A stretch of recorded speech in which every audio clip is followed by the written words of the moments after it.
The Wonderful Wizard of Oz by L. Frank Baum. Chapter 1. The Cyclone. Dorothy lived in the midst of the great Kansas prairies with Uncle Henry, who was a farmer, and Aunt Em, who was the farmer's wife. Their house was small, for the lumber to build it had to be carried by wagon many miles. There were 4 walls, a floor, and a roof, which made one room. And this room contained a rusty-looking cook stove, a cupboard for the dishes, a table, 3 or 4 chairs, and the beds. Uncle Henry and Aunt Em had a big bed in one corner, and Dorothy a little bed in another corner. There was no garret at all, and no cellar, except a small hole dug in the ground, called a cyclone cellar, where the family could go in case one of those great whirlwinds arose, mighty enough to crush any building in its path. It was reached by a trap-door in the middle of the floor, from which a ladder led down into the small, dark hole. When Dorothy stood in the doorway and looked around, she could see nothing but the great gray prairie on every side. Not a tree nor a house broke the broad sweep of flat country that reached to the edge of the sky in all directions. The sun had baked the plowed land into a gray mass with little cracks running through it. Even the grass was not green, for the sun had burned the tops of the long blades until they were the same gray color to be seen everywhere. Once the house had been painted, but the sun blistered the paint and the rains washed it away, and now the house was as dull and gray as everything else. When Aunt Em came there to live, she was a young, pretty wife. The sun and wind had changed her too. They had taken the sparkle from her eyes and left them a sober gray. They had taken the red from her cheeks and lips, and they were gray also. She was thin and gaunt, and never smiled now. When Dorothy, who was an orphan, first came to her, Aunt Em had been so startled by the child's laughter that she would scream and press her hand upon her heart whenever Dorothy's merry voice reached her ears. And she still looked at the little girl with wonder that she could find anything to laugh at. Uncle Henry never laughed. He worked hard from morning till night and did not know what joy was. He was gray also, from his long beard to his rough boots, and he looked stern and solemn and rarely spoke. It was Toto that made Dorothy laugh and saved her from growing as gray as her other surroundings. Toto was not gray. He was a little black dog with long, silky hair and small black eyes that twinkled merrily on either side of his funny, wee nose. Toto played all day long, and Dorothy played with him and loved him dearly. Today, however, they were not playing. Uncle Henry sat upon the doorstep and looked anxiously at the sky, which was even grayer than usual. Dorothy stood in the door with Toto in her arms and looked at the sky too. Aunt Em was washing the dishes. From the far north they heard a low wail of the wind, and Uncle Henry and Dorothy could see where the long grass bowed in waves before the coming storm. There now came a sharp whistling in the air from the south, and as they turned their eyes that way, they saw ripples in the grass coming from that direction also. Suddenly, Uncle Henry stood up. "There's a cyclone coming, Em," he called to his wife. "I'll go look after the stock." Then he ran toward the sheds where the cows and horses were kept. Aunt Em dropped her work and came to the door. One glance told her of the danger close at hand. "Quick, Dorothy!" she screamed. "Run for the cellar!" Toto jumped out of Dorothy's arms and hid under the bed, and the girls started to get him. Aunt Em, badly frightened, threw open the trap door in the floor and climbed down the ladder into the small, dark hole. Dorothy caught Toto at last and started to follow her aunt. When she was halfway across the room, there came a great shriek from the wind, and the house shook so hard that she lost her footing and sat down suddenly upon the floor. Then a strange thing happened. The house whirled around 2 or 3 times and rose slowly through the air. Dorothy felt as if she were going up in a balloon. The north and south winds met where the house stood and made it the exact center of the cyclone. In the middle of a cyclone, the air is generally still, but the great pressure of the wind on every side of the house raised it up higher and higher, until it was at the very top of the cyclone, and there it remained and was carried miles and miles away as easily as you could carry a feather. It was very dark, and the wind howled horribly around her, but Dorothy found she was riding quite easily. After the first few whirls around, and one other time when the house tipped badly, she felt as if she were being rocked gently, like a baby in a cradle. Toto did not like it. He ran about the room, now here, now there, barking loudly, but Dorothy sat quite still on the floor and waited to see what would happen. Once Toto got too near the open trap door and fell in, and at first the little girl thought she had lost him, but soon she saw one of his ears sticking up through the hole, for the strong pressure of the air was keeping him up so that he could not fall. She crept to the hole, caught Toto by the ear, and dragged him into the room again, afterward closing the trap door so that no more accidents could happen. Hour after hour passed away, and slowly Dorothy got over her fright. But she felt quite lonely, and the wind shrieked so loudly all about her that she nearly became deaf. At first, she had wondered if she would be dashed to pieces when the house fell again. But as the hours passed and nothing terrible happened, she stopped worrying and resolved to wait calmly and see what the future would bring. At last, she crawled over the swaying floor to her bed and lay down upon it, and Toto followed and lay down beside her. In spite of the swaying of the house and the wailing of the wind, Dorothy soon closed her eyes and fell fast asleep. Chapter 2. The Council with the Munchkins. She was awakened by a shock, so sudden and severe that if Dorothy had not been lying on the soft bed, she might have been hurt. As it was, the jar made her catch her breath and wonder what had happened, and Toto put his cold little nose into her face and whined dismally. Dorothy sat up and noticed that the house was not moving, nor was it dark, for the bright sunshine came in at the window, flooding the little room. She sprang from her bed and with Toto at her heels ran and opened the door. The little girl gave a cry of amazement and looked about her, her eyes growing bigger and bigger at the wonderful sights she saw. The cyclone had set the house down very gently, for a cyclone, in the midst of a country of marvelous beauty. There were lovely patches of green sward all about, with stately trees bearing rich and luscious fruits. Banks of gorgeous flowers were on every hand, and birds with rare and brilliant plumage sang and fluttered in the trees and bushes. A little way off was a small brook, rushing and sparkling along between green banks, and murmuring in a voice very grateful to a little girl who had lived so long on the dry, gray prairies. While she stood looking eagerly at the strange and beautiful sights, she noticed coming toward her a group of the queerest people she had ever seen. They were not as big as the grown folk she had always been used to, but neither were they very small. In fact, they seemed about as tall as Dorothy, who was a well-grown child for her age, although they were, so far as looks go, many years older. 3 were men and 1 a woman, and all were oddly dressed. They wore round hats that rose to a small point a foot above their heads, with little bells around the brims that tinkled sweetly as they moved. The hats of the men were blue. The little woman's hat was white, and she wore a white gown that hung in pleats from her shoulders.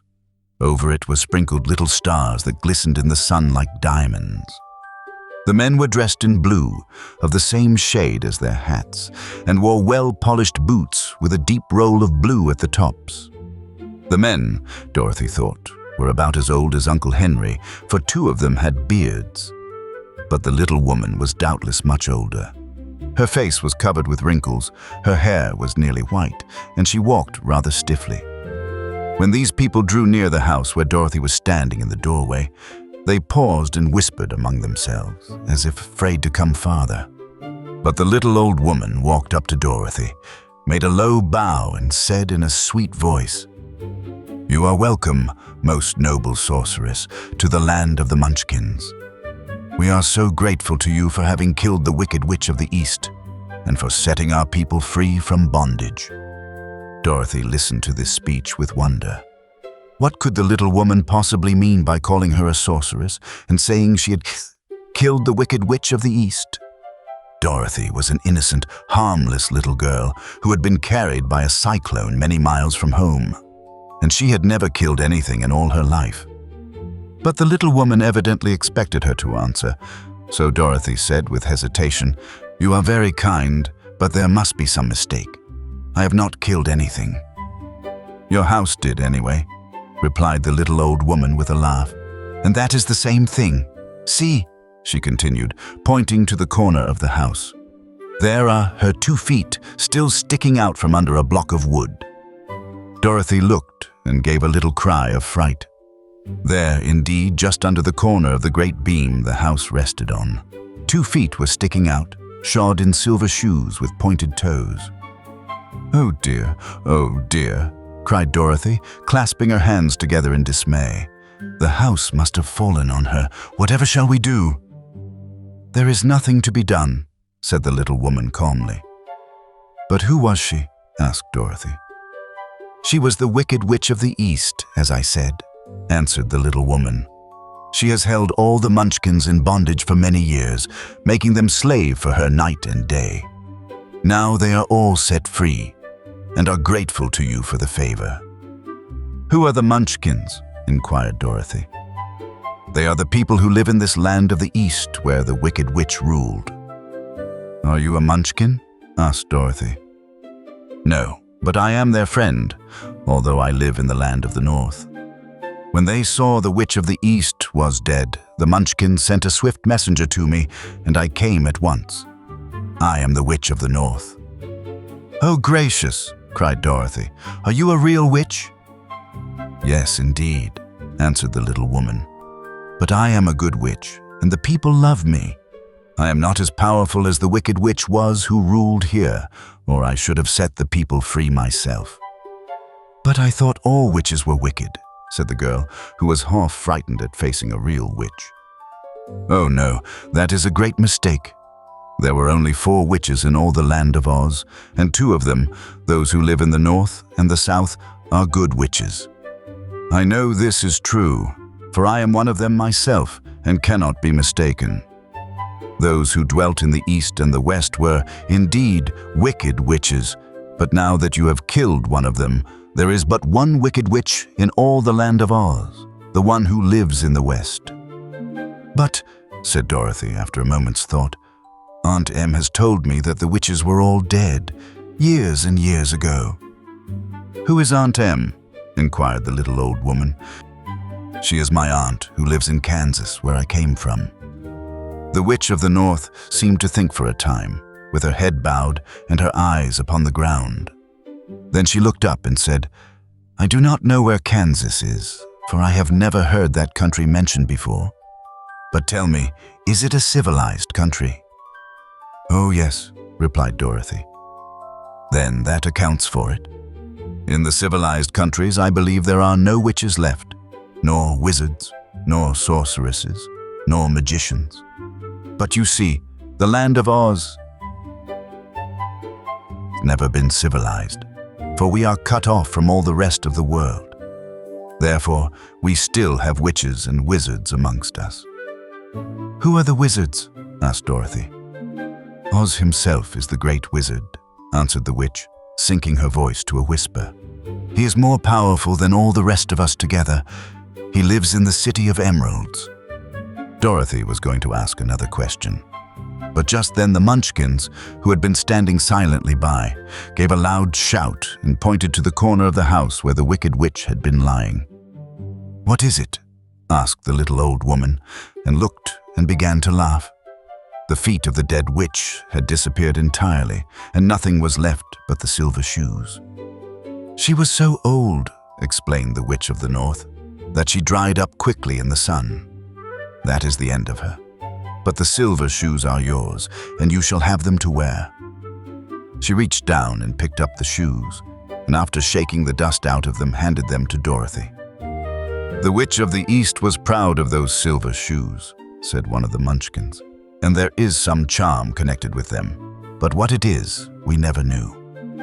Dorothy carried the shoes into the house and placed them on the table.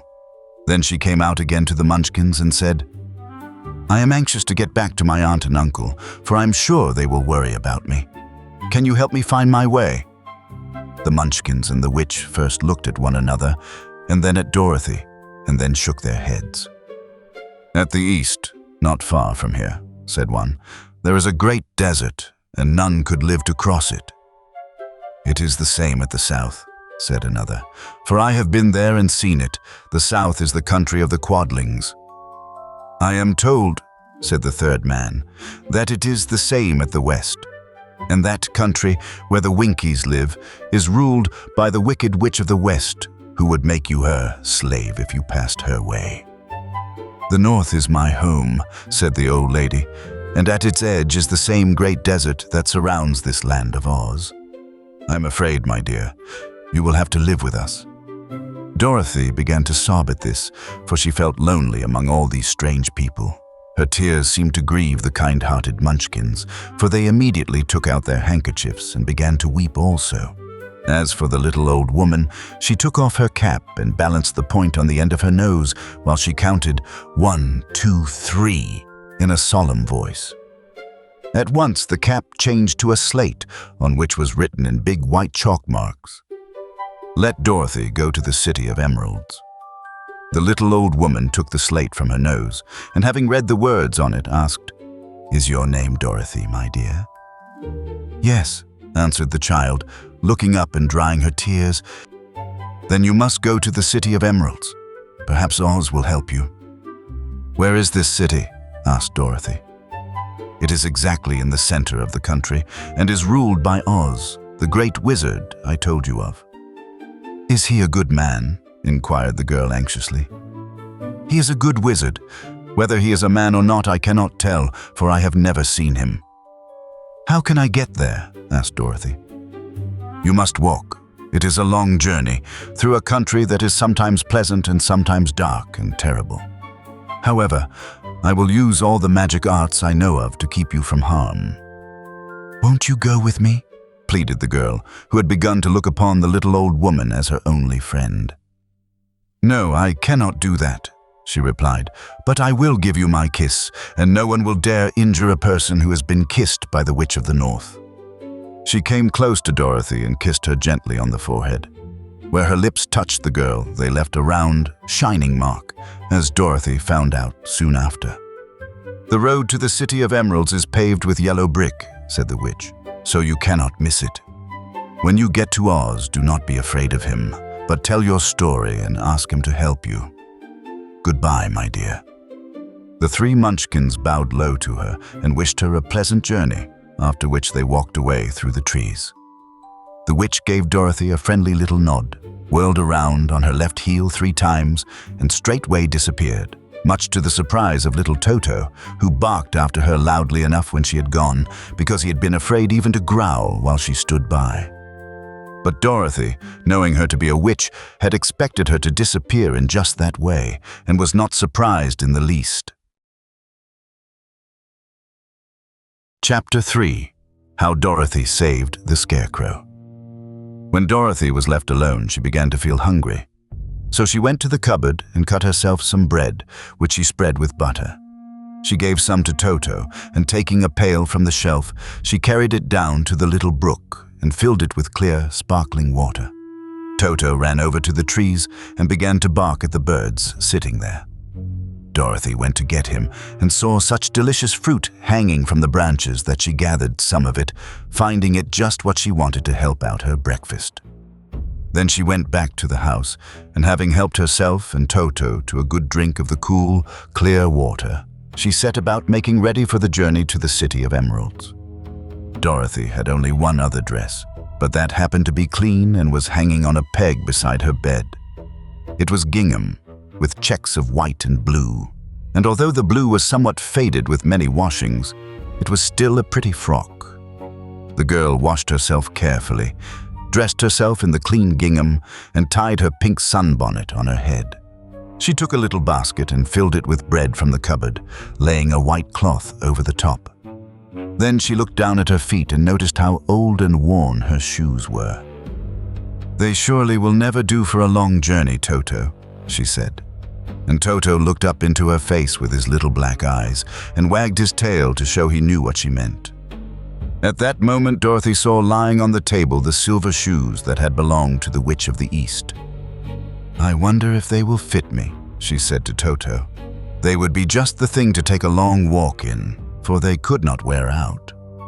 She took off her old leather shoes and tried on the silver ones, which fitted her as well as if they had been made for her. Finally, she picked up her basket. "Come along, Toto," she said. "We will go to the Emerald City and ask the Great Oz how to get back to Kansas again." She closed the door, locked it, and put the key carefully in the pocket of her dress. And so, with Toto trotting along soberly behind her, she started on her journey.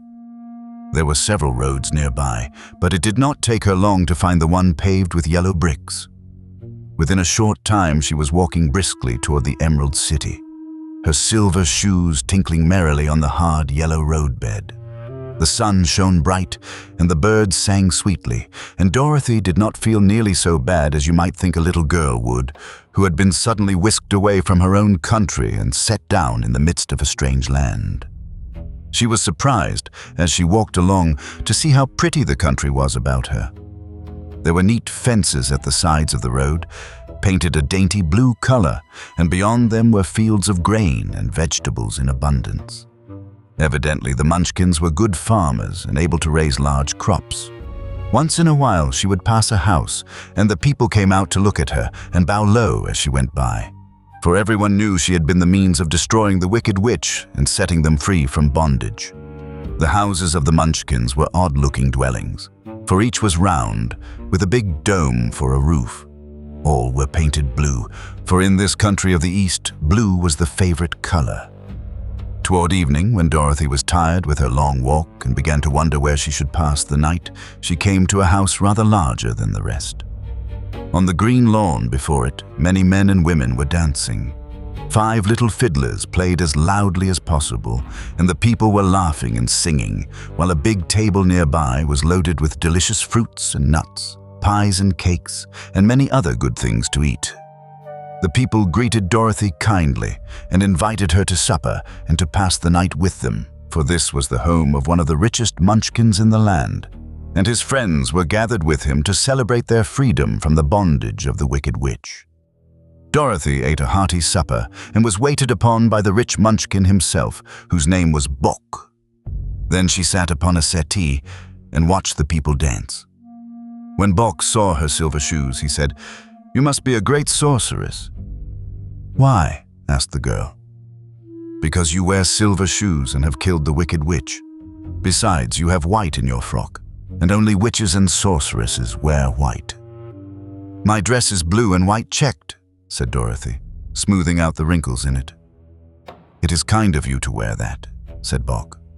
"Blue is the color of the Munchkins, and white is the witch color, so we know you are a friendly witch." Dorothy did not know what to say to this, for all the people seemed to think her a witch, and she knew very well she was only an ordinary little girl who had come by the chance of a cyclone into a strange land.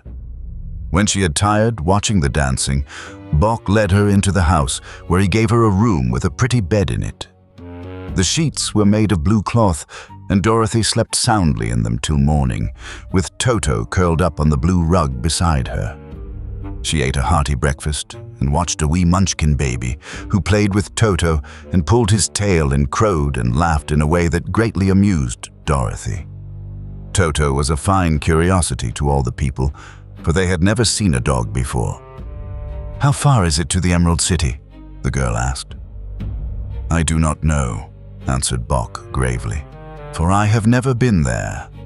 It is better for people to keep away from Oz, unless they have business with him.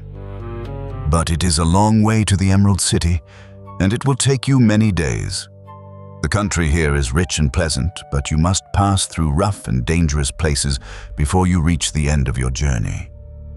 This worried Dorothy a little, but she knew that only the Great Oz could help her get to Kansas again, so she bravely resolved not to turn back. She bade her friends goodbye and again started along the road of yellow brick. When she had gone several miles, she thought she would stop to rest, and so climbed to the top of the fence beside the road and sat down. There was a great cornfield beyond the fence, and not far away she saw a scarecrow placed high on a pole to keep the birds from the ripe corn. Dorothy leaned her chin upon her hand and gazed thoughtfully at the scarecrow. Its head was a small sack stuffed with straw, with eyes, nose, and mouth painted on it to represent a face. An old pointed blue hat that had belonged to some Munchkin was perched on his head, and the rest of the figure was a blue suit of clothes, worn and faded, which had also been stuffed with straw. On the feet were some old boots with blue tops, such as every man wore in this country, and the figure was raised above the stalks of corn by means of the pole stuck up its back. While Dorothy was looking earnestly into the queer painted face of the Scarecrow, she was surprised to see one of the eyes slowly wink at her. She thought she must have been mistaken at first, for none of the Scarecrows in Kansas ever wink, but presently the figure nodded its head to her in a friendly way. Then she climbed down from the fence and walked up to it, while Toto ran around the pole and barked. "Good day," said the Scarecrow in a rather husky voice. "Did you speak?" asked the girl in wonder. "Certainly," answered the Scarecrow. "How do you do?" "I'm pretty well, thank you," replied Dorothy politely. "How do you do?" "I'm not feeling well," said the Scarecrow with a smile. "For it is very tedious being perched up here night and day to scare away crows." "Can't you get down?" asked Dorothy. "No, for this pole is stuck up my back. If you will please take away the pole, I shall be greatly obliged to you." Dorothy reached up both arms and lifted the figure off the pole, for being stuffed with straw, it was quite light. "Thank you very much," said the Scarecrow when he had been set down on the ground. "I feel like a new man." Dorothy was puzzled at this, for it sounded queer to hear a stuffed man speak and to see him bow and walk along beside her. "Who are you?" asked the Scarecrow when he had stretched himself and yawned. "And where are you going?" "My name is Dorothy," said the girl, "and I'm going to the Emerald City to ask the Great Oz to send me back to Kansas." "Where is the Emerald City?" he inquired. "And who is Oz?" "Why, don't you know?" she returned in surprise. "No, indeed, I don't know anything.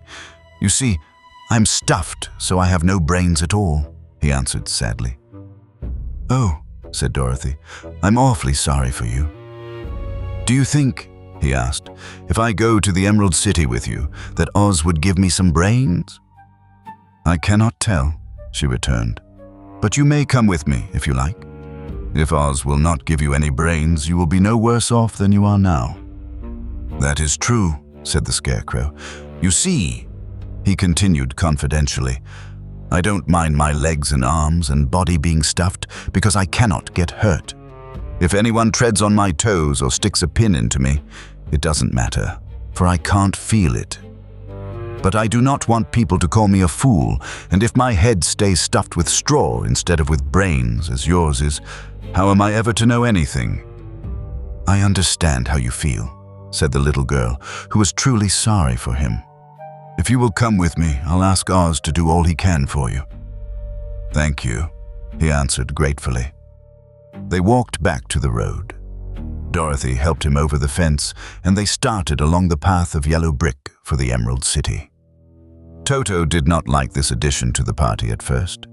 He smelled around the stuffed man as if he suspected there might be a nest of rats in the straw, and he often growled in an unfriendly way at the Scarecrow. "Don't mind Toto," said Dorothy to a new friend. "He never bites." "Oh, I'm not afraid," replied the Scarecrow. "He can't hurt the straw. Do let me carry that basket for you. I shall not mind it, for I can't get tired. I'll tell you a secret," he continued as he walked along. "There is only one thing in the world I am afraid of." "What is that?" asked Dorothy.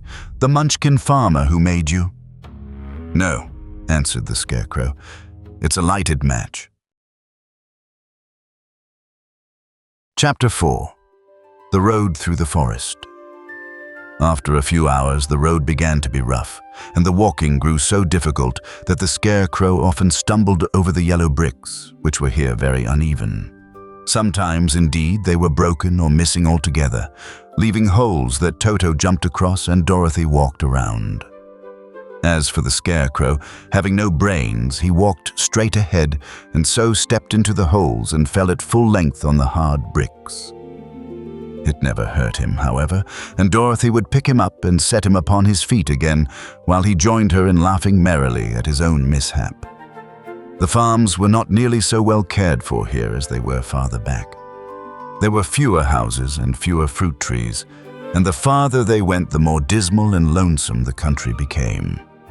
At noon, they sat down by the roadside, near a little brook, and Dorothy opened her basket and got out some bread. She offered a piece to the Scarecrow, but he refused.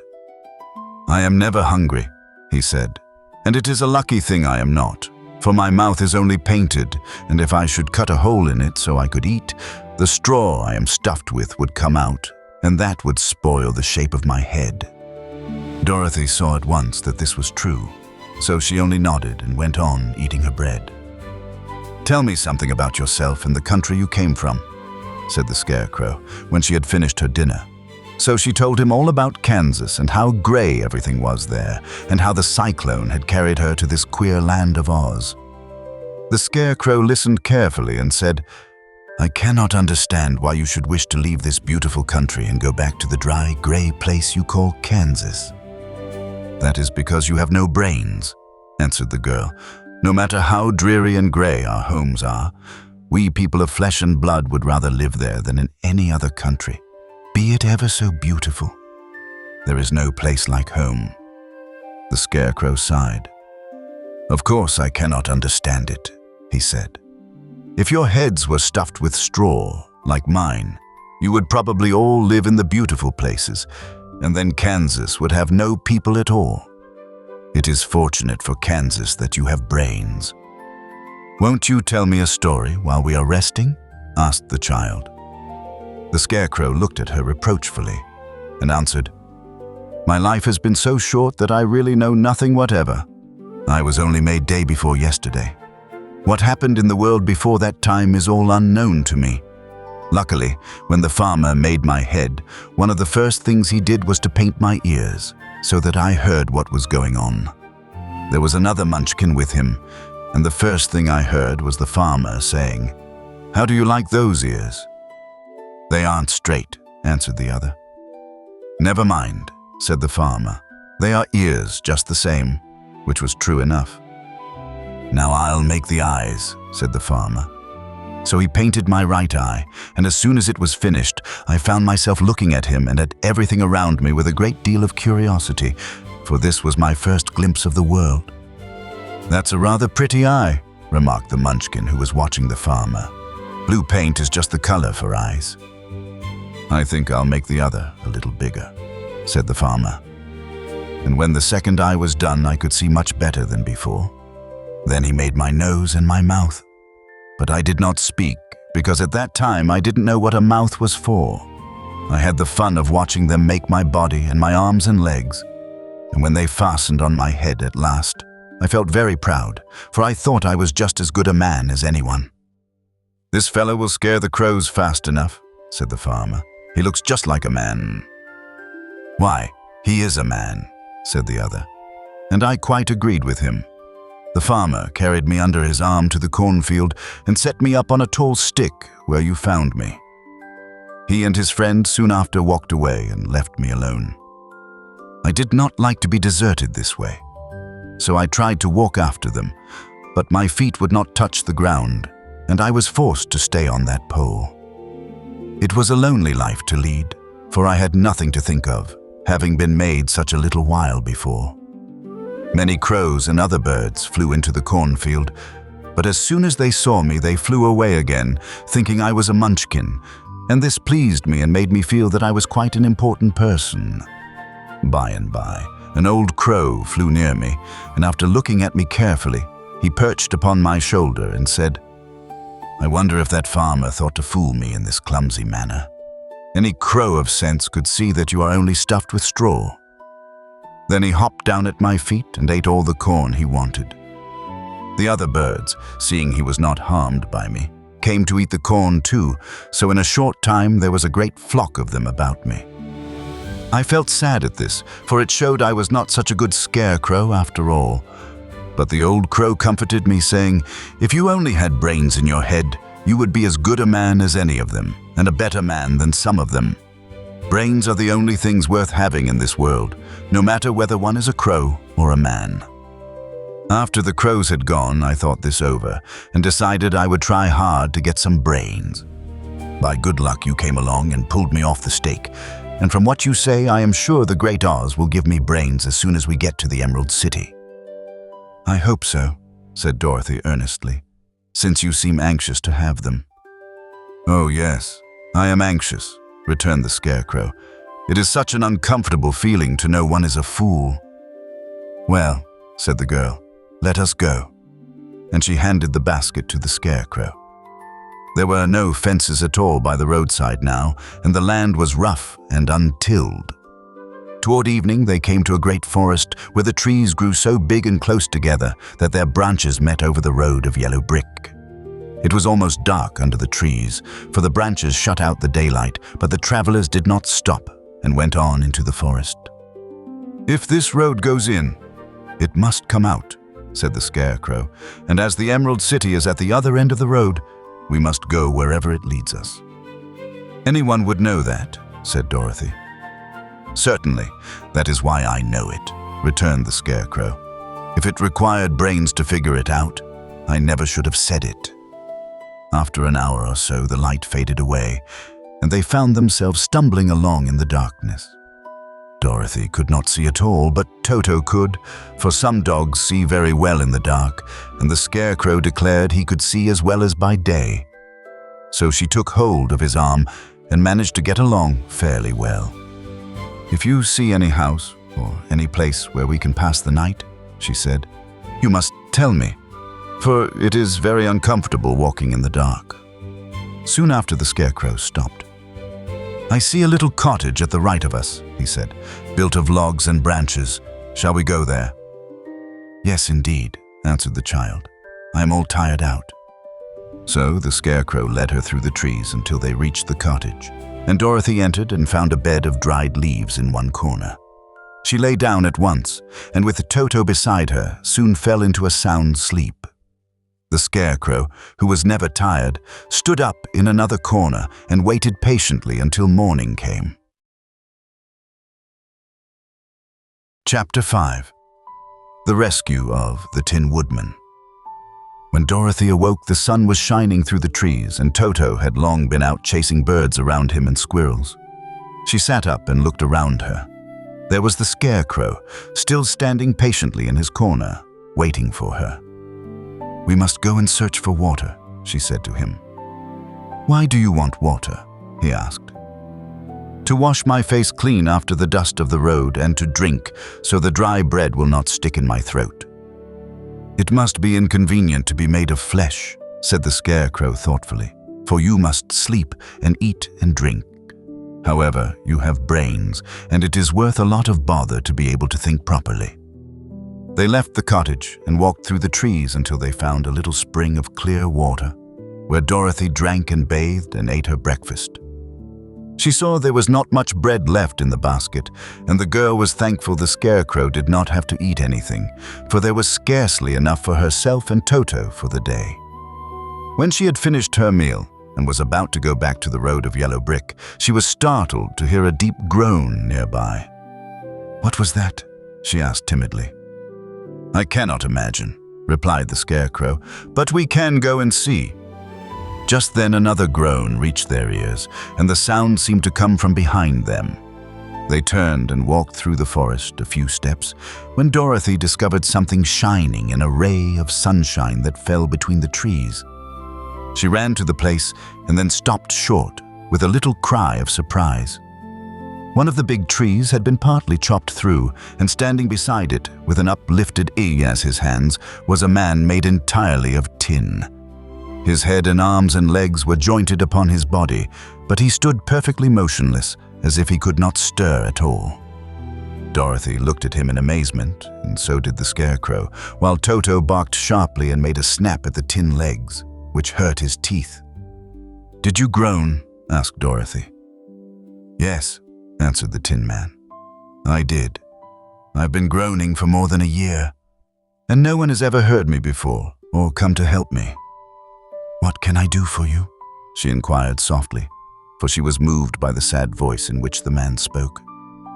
"Get an oil can and oil my joints," he answered.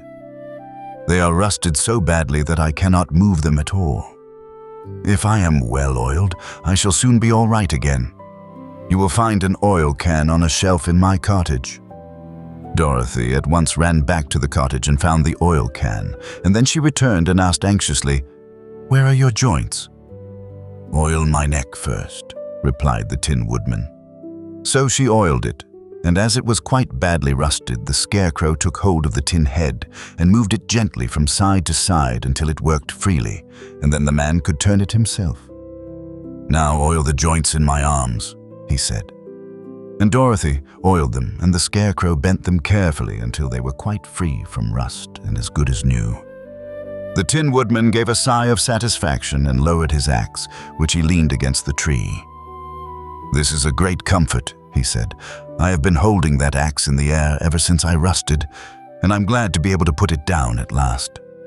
Now, if you will oil the joints of my legs, I shall be all right once more." So they oiled his legs until he could move them freely, and he thanked them again and again for his release, for he seemed a very polite creature and very grateful. "I might have stood there always if you had not come along," he said, "so you have certainly saved my life. How did you happen to be here?" "We are on our way to the Emerald City to see the Great Oz," she answered, "and we stopped at your cottage to pass the night." "Why do you wish to see Oz?" he asked. "I want him to send me back to Kansas, and the Scarecrow wants him to put a few brains into his head," she replied. The Tin Woodman appeared to think deeply for a moment. Then he said, "Do you suppose Oz could give me a heart?" "Why, I guess so," Dorothy answered. "It would be as easy as to give the Scarecrow brains." "True," the Tin Woodman returned. "So, if you will allow me to join your party, I will also go to the Emerald City and ask Oz to help me." "Come along," said the Scarecrow heartily, and Dorothy added that she would be pleased to have his company. So the Tin Woodman shouldered his axe, and they all passed through the forest until they came to the road that was paved with yellow brick. The Tin Woodman had asked Dorothy to put the oil can in her basket. "For," he said, "if I should get caught in the rain and rust again, I would need the oil can badly." It was a bit of good luck to have their new comrade join the party, for soon after they had begun their journey again, they came to a place where the trees and branches grew so thick over the road that the travelers could not pass. But the Tin Woodman set to work with his axe and chopped so well that soon he cleared a passage for the entire party. Dorothy was thinking so earnestly as they walked along that she did not notice when the Scarecrow stumbled into a hole and rolled over to the side of the road.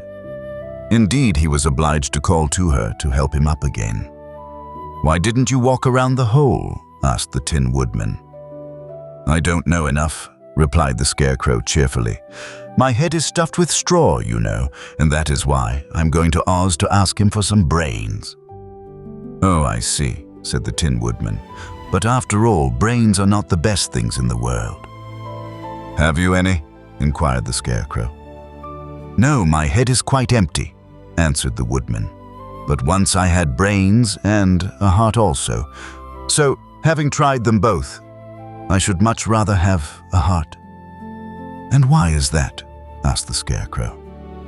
"I will tell you my story, and then you will know." So, while they were walking through the forest, the Tin Woodman told the following story. "I was born the son of a woodman who chopped down trees in the forest and sold the wood for a living. When I grew up, I too became a wood chopper, and after my father died, I took care of my old mother as long as she lived. Then I made up my mind that instead of living alone, I would marry, so that I might not become lonely. There was one of the Munchkin girls who was so beautiful that I soon grew to love her with all my heart. She, on her part, promised to marry me as soon as I could earn enough money to build a better house for her. So I set to work harder than ever. But the girl lived with an old woman who did not want her to marry anyone, for she was so lazy she wished the girl to remain with her and do the cooking and the housework. So the old woman went to the Wicked Witch of the East and promised her 2 sheep and a cow if she would prevent the marriage. Thereupon the wicked witch enchanted my axe, and when I was chopping away at my best one day, for I was anxious to get the new house and my wife as soon as possible, the axe slipped all at once and cut off my left leg. This at first seemed a great misfortune, for I knew a one-legged man could not do very well as a wood chopper, so I went to a tinsmith and had him make me a new leg out of tin. The leg worked very well once I was used to it, but my action angered the wicked witch of the East, for she had promised the old woman I should not marry the pretty Munchkin girl. When I began chopping again, my axe slipped and cut off my right leg. Again I went to the tinsmith, and again he made me a leg out of tin. After this, the enchanted axe cut off my arms, one after the other. But nothing daunted, I had them replaced with tin ones. The wicked witch then made the axe slip and cut off my head, and at first I thought that was the end of me. But the tinsmith happened to come along, and he made me a new head out of tin. I thought I had beaten the wicked witch then, and I worked harder than ever, but I little knew how cruel my enemy could be. She thought of a new way to kill my love for the beautiful Munchkin maiden, and made my axe slip again, so that it cut right through my body, splitting me into two halves. Once more the tinsmith came to my help and made me a body of tin, fastening my tin arms and legs and head to it by means of joints, so that I could move around as well as ever.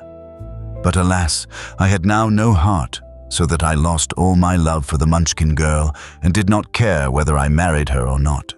I suppose she is still living with the old woman, waiting for me to come after her. My body shone so brightly in the sun that I felt very proud of it, and it did not matter now if my axe slipped, for it could not cut me. There was only one danger, that my joints would rust, but I kept an oil can in my cottage and took care to oil myself whenever I needed it. However, there came a day when I forgot to do this, and, being caught in a rainstorm, before I thought of the danger, my joints had rusted, and I was left to stand in the woods until you came to help me. It was a terrible thing to undergo, but during the year I stood there, I had time to think that the greatest loss I had known was the loss of my heart. While I was in love, I was the happiest man on earth, but no one can love who has not a heart, and so I am resolved to ask Oz to give me one. If he does, I will go back to the Munchkin maiden and marry her. Both Dorothy and the Scarecrow had been greatly interested in the story of the Tin Woodman, and now they knew why he was so anxious to get a new heart. "All the same," said the Scarecrow, "I shall ask for brains instead of a heart. For a fool would not know what to do with a heart if he had one." "I shall take the heart," returned the Tin Woodman, "for brains do not make one happy, and happiness is the best thing in the world." Dorothy did not say anything, for she was puzzled to know which of her two friends was right, and she decided if she could only get back to Kansas and Aunt Em, it did not matter so much whether the Woodman had no brains and the Scarecrow no heart, or each got what he wanted. What worried her most was that the bread was nearly gone, and another meal for herself and Toto would empty the basket. To be sure, neither the Woodman nor the Scarecrow ever ate anything, but she was not made of tin nor straw, and could not live unless she was fed. Chapter 6. The Cowardly Lion. All this time Dorothy and her companions had been walking through the thick woods. The road was still paved with yellow brick, but these were much covered by dried branches and dead leaves from the trees, and the walking was not at all good. There were few birds in this part of the forest, for birds love the open country where there is plenty of sunshine.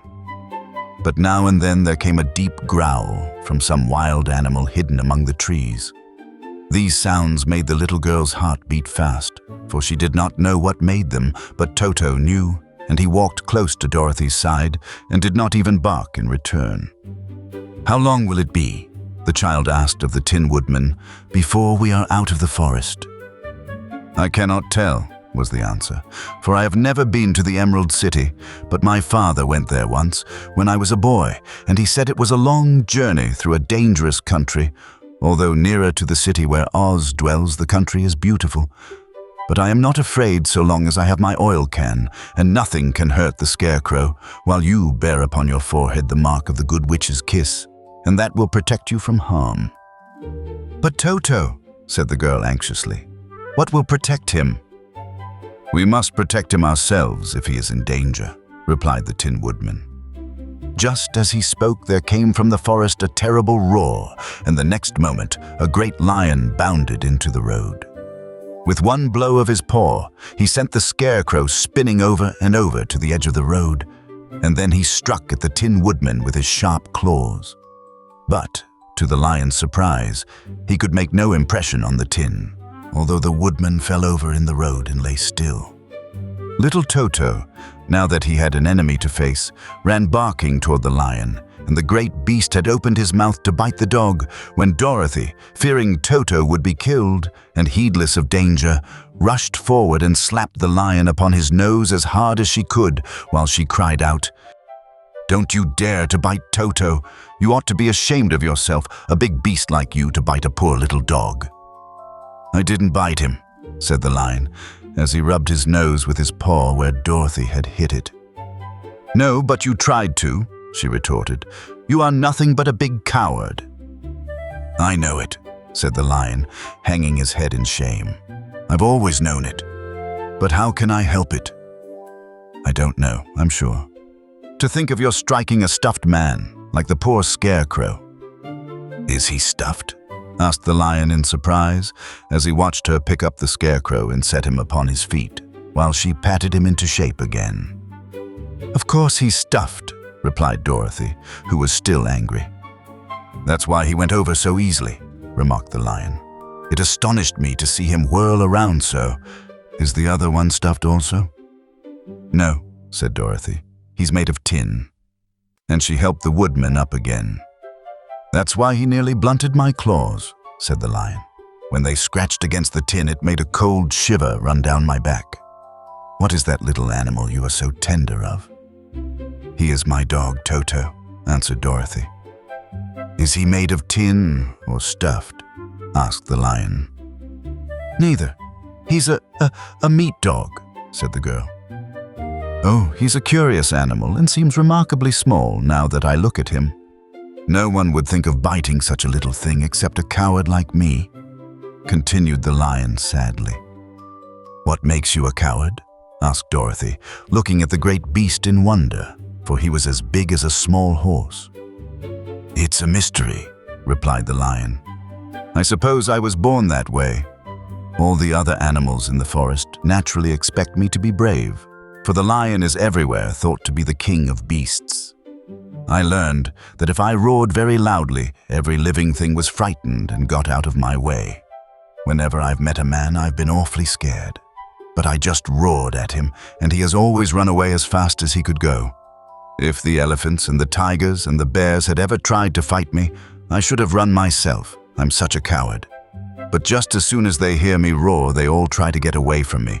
And of course, I let them go."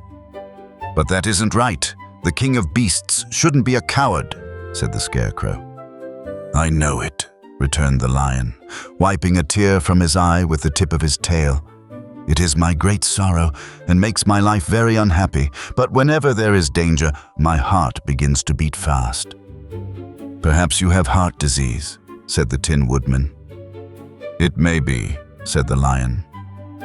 "If you have," continued the Tin Woodman, "you ought to be glad, for it proves you have a heart. For my part, I have no heart, so I cannot have heart disease." "Perhaps," said the lion thoughtfully, "if I had no heart, I should not be a coward." "Have you brains?" asked the Scarecrow. "I suppose so. I've never looked to see," replied the lion. "I am going to the Great Oz to ask him to give me some," remarked the Scarecrow, "for my head is stuffed with straw." "And I am going to ask him to give me a heart," said the Woodman. "And I am going to ask him to send Toto and me back to Kansas," added Dorothy. "Do you think Oz could give me courage?" asked the Cowardly Lion. "Just as easily as he could give me brains," said the Scarecrow. "Or give me a heart," said the Tin Woodman. "Or send me back to Kansas," said Dorothy. "Then if you don't mind, I'll go with you," said the lion, "for my life is simply unbearable without a bit of courage." "You will be very welcome," answered Dorothy, "for you will help to keep away the other wild beasts. It seems to me they must be more cowardly than you are if they allow you to scare them so easily." "They really are," said the lion, "but that doesn't make me any braver, and as long as I know myself to be a coward, I shall be unhappy."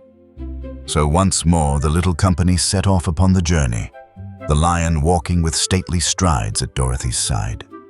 Toto did not approve of this new comrade at first, for he could not forget how nearly he had been crushed between the lion's great jaws. But after a time he became more at ease, and presently Toto and the cowardly lion had grown to be good friends. During the rest of that day there was no other adventure to mar the peace of their journey. Once, indeed, the Tin Woodman stepped upon a beetle that was crawling along the road and killed the poor little thing. This made the Tin Woodman very unhappy, for he was always careful not to hurt any living creature. And as he walked along, he wept several tears of sorrow and regret. These tears ran slowly down his face and over the hinges of his jaw, and there they rusted. When Dorothy presently asked him a question, the Tin Woodman could not open his mouth, for his jaws were tightly rusted together. He became greatly frightened at this and made many motions to Dorothy to relieve him, but she could not understand. The lion was also puzzled to know what was wrong, but the Scarecrow seized the oil can from Dorothy's basket and oiled the Woodman's jaws so that after a few moments he could talk as well as before. "This will serve me a lesson," said he, "to look where I step, for if I should kill another bug or beetle I should surely cry again, and crying rusts my jaws so that I cannot speak." Thereafter he walked very carefully, with his eyes on the road, and when he saw a tiny ant toiling by he would step over it so as not to harm it. The Tin Woodman knew very well he had no heart, and therefore he took great care never to be cruel or unkind to anything. "You people with hearts," he said, "have something to guide you, and need never do wrong. But I have no heart, and so I must be very careful. When Oz gives me a heart, of course, I needn't mind so much." Chapter 7. The Journey to the Great Oz. They were obliged to camp out that night under a large tree in the forest, for there were no houses near. The tree made a good thick covering to protect them from the dew, and the Tin Woodman chopped a great pile of wood with his axe, and Dorothy built a splendid fire that warmed her and made her feel less lonely. She and Toto ate the last of their bread, and now she did not know what they would do for breakfast. "If you wish," said the lion, "I will go into the forest and kill a deer for you. You can roast it by the fire, since your tastes are so peculiar that you prefer cooked food, and then you will have a very good breakfast." "Don't, please don't," begged the Tin Woodman. "I should certainly weep if you killed a poor deer, and then my jaws would rust again." But the lion went away into the forest and found his own supper, and no one ever knew what it was, for he didn't mention it. And the Scarecrow found a tree full of nuts and filled Dorothy's basket with them, so that she would not be hungry for a long time. She thought this was very kind and thoughtful of the Scarecrow, but she laughed heartily at the awkward way in which the poor creature picked up the nuts. His padded hands were so clumsy and the nuts were so small that he dropped almost as many as he put in the basket.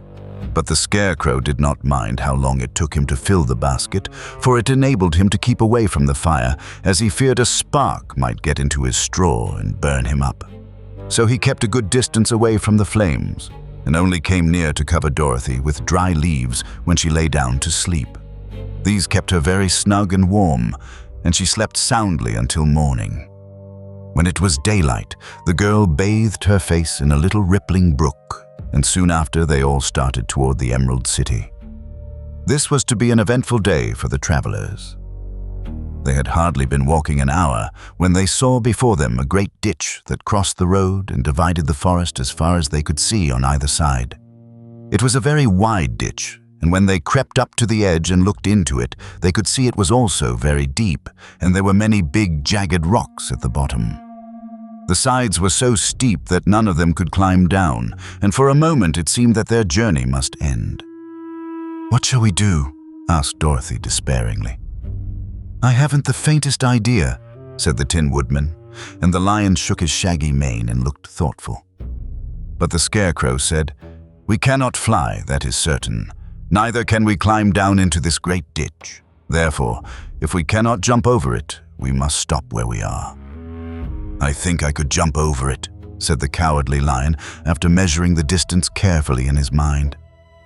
"Then we are all right," answered the Scarecrow, "for you can carry us all over on your back, one at a time." "Well, I'll try it," said the Lion. "Who will go first?" "I will," declared the Scarecrow, "for if you found that you could not jump over the gulf, Dorothy would be killed, or the Tin Woodman badly dented on the rocks below. But if I am on your back, it will not matter so much, for the fall would not hurt me at all." "I am terribly afraid of falling myself," said the Cowardly Lion, "but I suppose there is nothing to do but try it. So get on my back and we will make the attempt." The Scarecrow sat upon the Lion's back, and the big beast walked to the edge of the gulf and crouched down. "Why don't you run and jump?" asked the Scarecrow. "Because that isn't the way we lions do these things," he replied. Then, giving a great spring, he shot through the air and landed safely on the other side. They were all greatly pleased to see how easily he did it, and after the Scarecrow had got down from his back, the Lion sprang across the ditch again. Dorothy thought she would go next, so she took Toto in her arms and climbed on the Lion's back, holding tightly to his mane with one hand. The next moment it seemed as if she were flying through the air, and then before she had time to think about it, she was safe on the other side. The Lion went back a third time and got the Tin Woodman, and then they all sat down for a few moments to give the beast a chance to rest, for his great leaps had made his breath short, and he panted like a big dog that has been running too long. They found the forest very thick on this side, and it looked dark and gloomy. After the Lion had rested, they started along the road of yellow brick, silently wondering, each in his own mind, if ever they would come to the end of the woods and reach the bright sunshine again. To add to their discomfort, they soon heard strange noises in the depths of the forest, and the Lion whispered to them that it was in this part of the country that the Kalidahs lived. "What are the Kalidahs?" asked the girl. "They are monstrous beasts with bodies like bears and heads like tigers," replied the Lion, "and with claws so long and sharp that they could tear me in two as easily as I could kill Toto. I'm terribly afraid of the Kalidahs." "I'm not surprised that you are," returned Dorothy. "They must be dreadful beasts." The Lion was about to reply when suddenly they came to another gulf across the road. But this one was so broad and deep that the Lion knew at once he could not leap across it. So they sat down to consider what they should do, and after serious thought, the Scarecrow said, "Here is a great tree, standing close to the ditch. If the Tin Woodman can chop it down, so that it will fall to the other side, we can walk across it easily." "That is a first-rate idea," said the Lion. "One would almost suspect you had brains in your head instead of straw." The Woodman set to work at once, and so sharp was his axe that the tree was soon chopped nearly through. Then the Lion put his strong front legs against the tree and pushed with all his might. And slowly the big tree tipped and fell with a crash across the ditch, with its top branches on the other side. They had just started to cross this queer bridge when a sharp growl made them all look up, and to their horror they saw running toward them two great beasts with bodies like bears and heads like tigers. "They are the Kalidahs," said the Cowardly Lion, beginning to tremble. "Quick!" cried the Scarecrow. "Let us cross over." So Dorothy went first, holding Toto in her arms, the Tin Woodman followed, and the Scarecrow came next. The Lion, although he was certainly afraid, turned to face the Kalidahs, and then he gave so loud and terrible a roar that Dorothy screamed and the Scarecrow fell over backward, while even the fierce beasts stopped short and looked at him in surprise. But seeing they were bigger than the Lion, and remembering that there were two of them and only one of him, the Kalidahs again rushed forward, and the Lion crossed over the tree and turned to see what they would do next. Without stopping an instant, the fierce beasts also began to cross the tree. And the Lion said to Dorothy, "We are lost, for they will surely tear us to pieces with their sharp claws. But stand close behind me, and I will fight them as long as I am alive." "Wait a minute," called the Scarecrow. He had been thinking what was best to be done, and now he asked the Woodman to chop away the end of the tree that rested on their side of the ditch. The Tin Woodman began to use his axe at once, and, just as the two colliders were nearly across, the tree fell with a crash into the gulf, carrying the ugly, snarling brutes with it, and both were dashed to pieces on the sharp rocks at the bottom.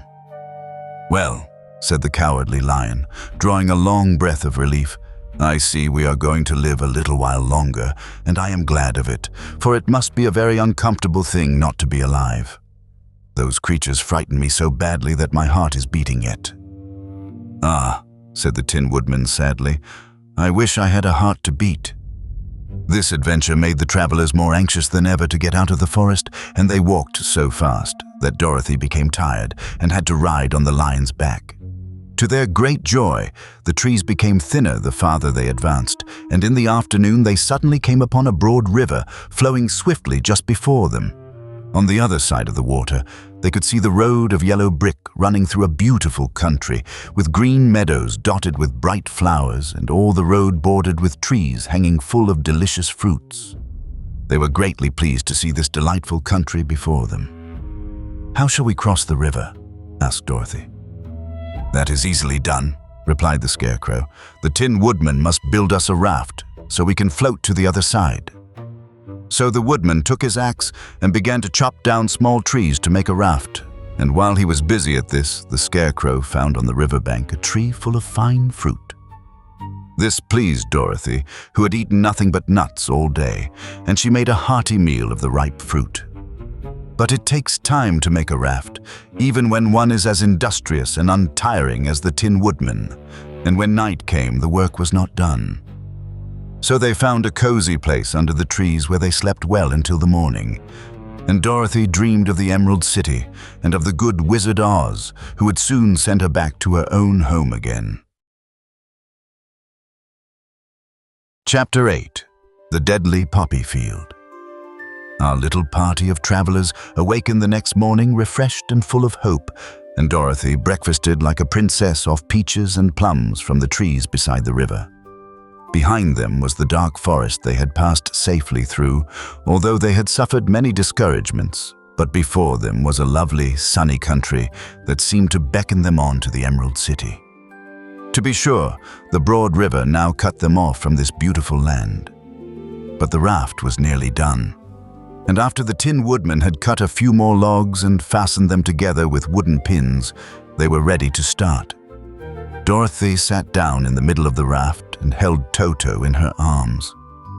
When the Cowardly Lion stepped upon the raft, it tipped badly, for he was big and heavy, but the Scarecrow and the Tin Woodman stood upon the other end to steady it, and they had long poles in their hands to push the raft through the water.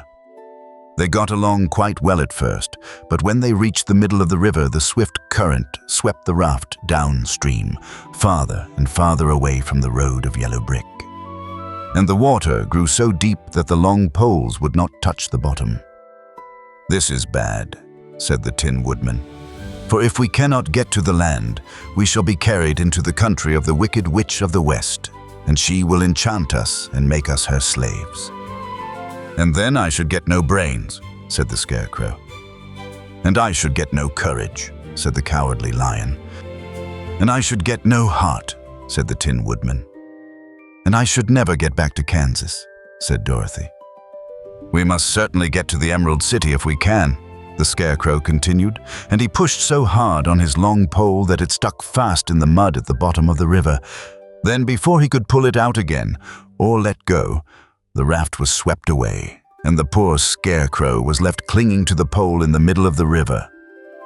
"Goodbye," he called after them, and they were very sorry to leave him. Indeed, the Tin Woodman began to cry, but fortunately remembered that he might rust, and so dried his tears on Dorothy's apron. Of course, this was a bad thing for the Scarecrow. "I am now worse off than when I first met Dorothy," he thought. "Then I was stuck on a pole in a cornfield where I could make-believe scare the crows at any rate. But surely there is no use for a Scarecrow stuck on a pole in the middle of a river. I'm afraid I shall never have any brains after all."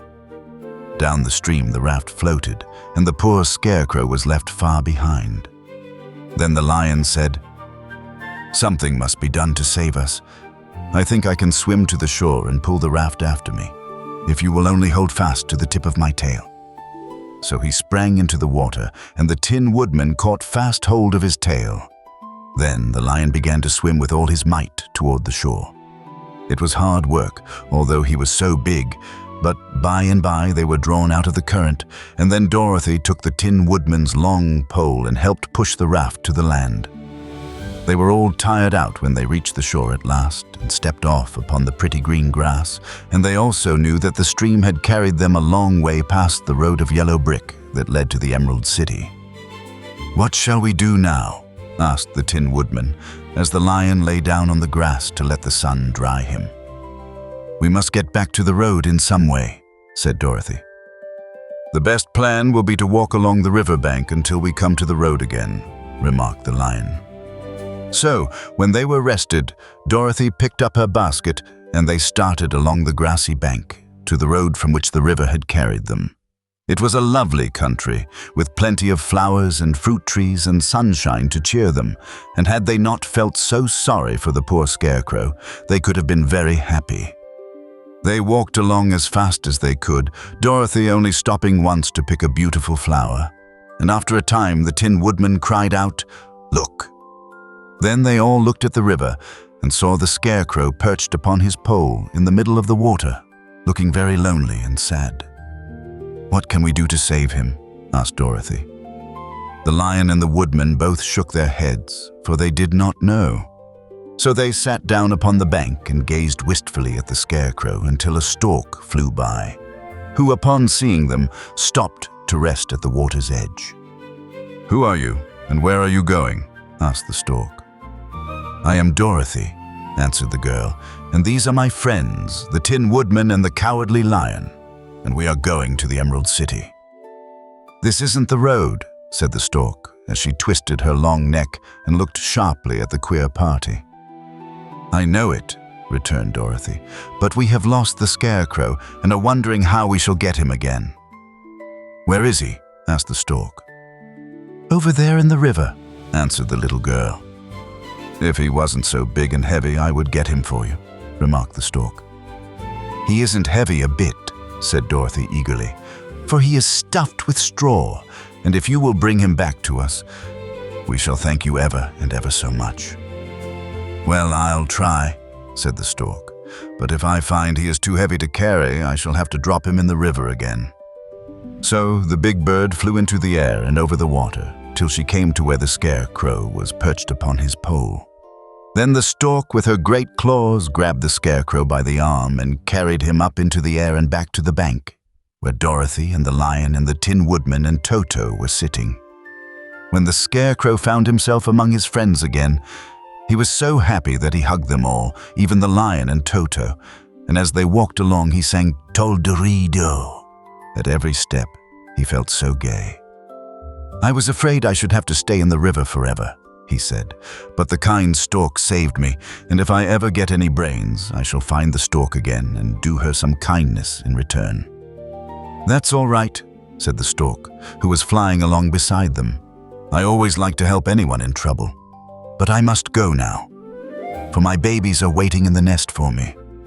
I hope you will find the Emerald City and that Oz will help you."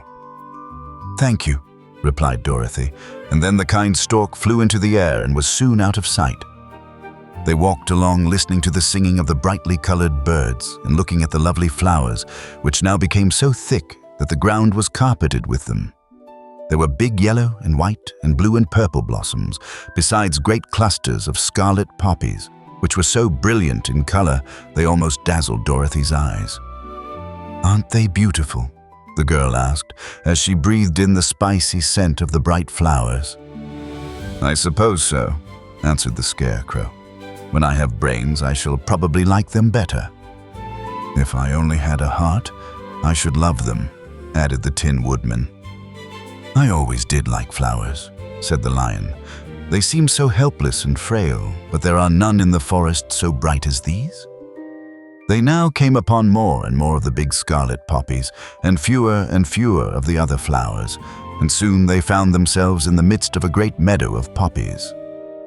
Now it is well known that when there are many of these flowers together, their odor is so powerful that anyone who breathes it falls asleep. And if the sleeper is not carried away from the scent of the flowers, he sleeps on and on forever. But Dorothy did not know this, nor could she get away from the bright red flowers that were everywhere about. So presently her eyes grew heavy and she felt she must sit down to rest and to sleep. But the Tin Woodman would not let her do this. "We must hurry and get back to the road of yellow brick before dark," he said, and the Scarecrow agreed with him. So they kept walking until Dorothy could stand no longer. Her eyes closed in spite of herself, and she forgot where she was and fell among the poppies, fast asleep. "What shall we do?" asked the Tin Woodman. "If we leave her here, she will die," said the Lion. "The smell of the flowers is killing us all. I myself can scarcely keep my eyes open, and the dog is asleep already." It was true. Toto had fallen down beside his little mistress, but the Scarecrow and the Tin Woodman, not being made of flesh, were not troubled by the scent of the flowers. "Run fast," said the Scarecrow to the Lion, "and get out of this deadly flower bed as soon as you can. We will bring the little girl with us, but if you should fall asleep, you are too big to be carried." So the Lion aroused himself and bounded forward as fast as he could go. In a moment he was out of sight. "Let us make a chair with our hands and carry her," said the Scarecrow. So they picked up Toto and put the dog in Dorothy's lap, and then they made a chair with their hands for the seat and their arms for the arms, and carried the sleeping girl between them through the flowers. On and on they walked, and it seemed that the great carpet of deadly flowers that surrounded them would never end. They followed the bend of the river, and at last came upon their friend the Lion, lying fast asleep among the poppies. The flowers had been too strong for the huge beast, and he had given up at last, and fallen only a short distance from the end of the poppy bed, where the sweet grass spread in beautiful green fields before them. "We can do nothing for him," said the Tin Woodman sadly, "for he is much too heavy to lift. We must leave him here to sleep on forever, and perhaps he will dream that he has found courage at last." "I'm sorry," said the Scarecrow. "The Lion was a very good comrade for one so cowardly. But let us go on." They carried the sleeping girl to a pretty spot beside the river, far enough from the poppy field to prevent her breathing any more of the poison of the flowers. And here they laid her gently on the soft grass and waited for the fresh breeze to waken her. Chapter 9. The Queen of the Field Mice. "We cannot be far from the road of yellow brick now," remarked the Scarecrow as he stood beside the girl, "for we have come nearly as far as the river carried us away." The Tin Woodman was about to reply when he heard a low growl, and turning his head, which worked beautifully on hinges, he saw a strange beast come bounding over the grass toward them. It was indeed a great yellow wildcat, and the Woodman thought it must be chasing something, for its ears were lying close to its head and its mouth was wide open, showing 2 rows of ugly teeth, while its red eyes glowed like balls of fire. As it came nearer, the Tin Woodman saw that running before the beast was a little gray field mouse, and although he had no heart, he knew it was wrong for the wildcat to try to kill such a pretty, harmless creature. So the Woodman raised his axe, and as the wildcat ran by, he gave it a quick blow that cut the beast's head clean off from its body, and it rolled over at his feet in 2 pieces. The field mouse, now that it was freed from its enemy, stopped short, and coming slowly up to the Woodman, it said in a squeaky little voice, "Oh, thank you.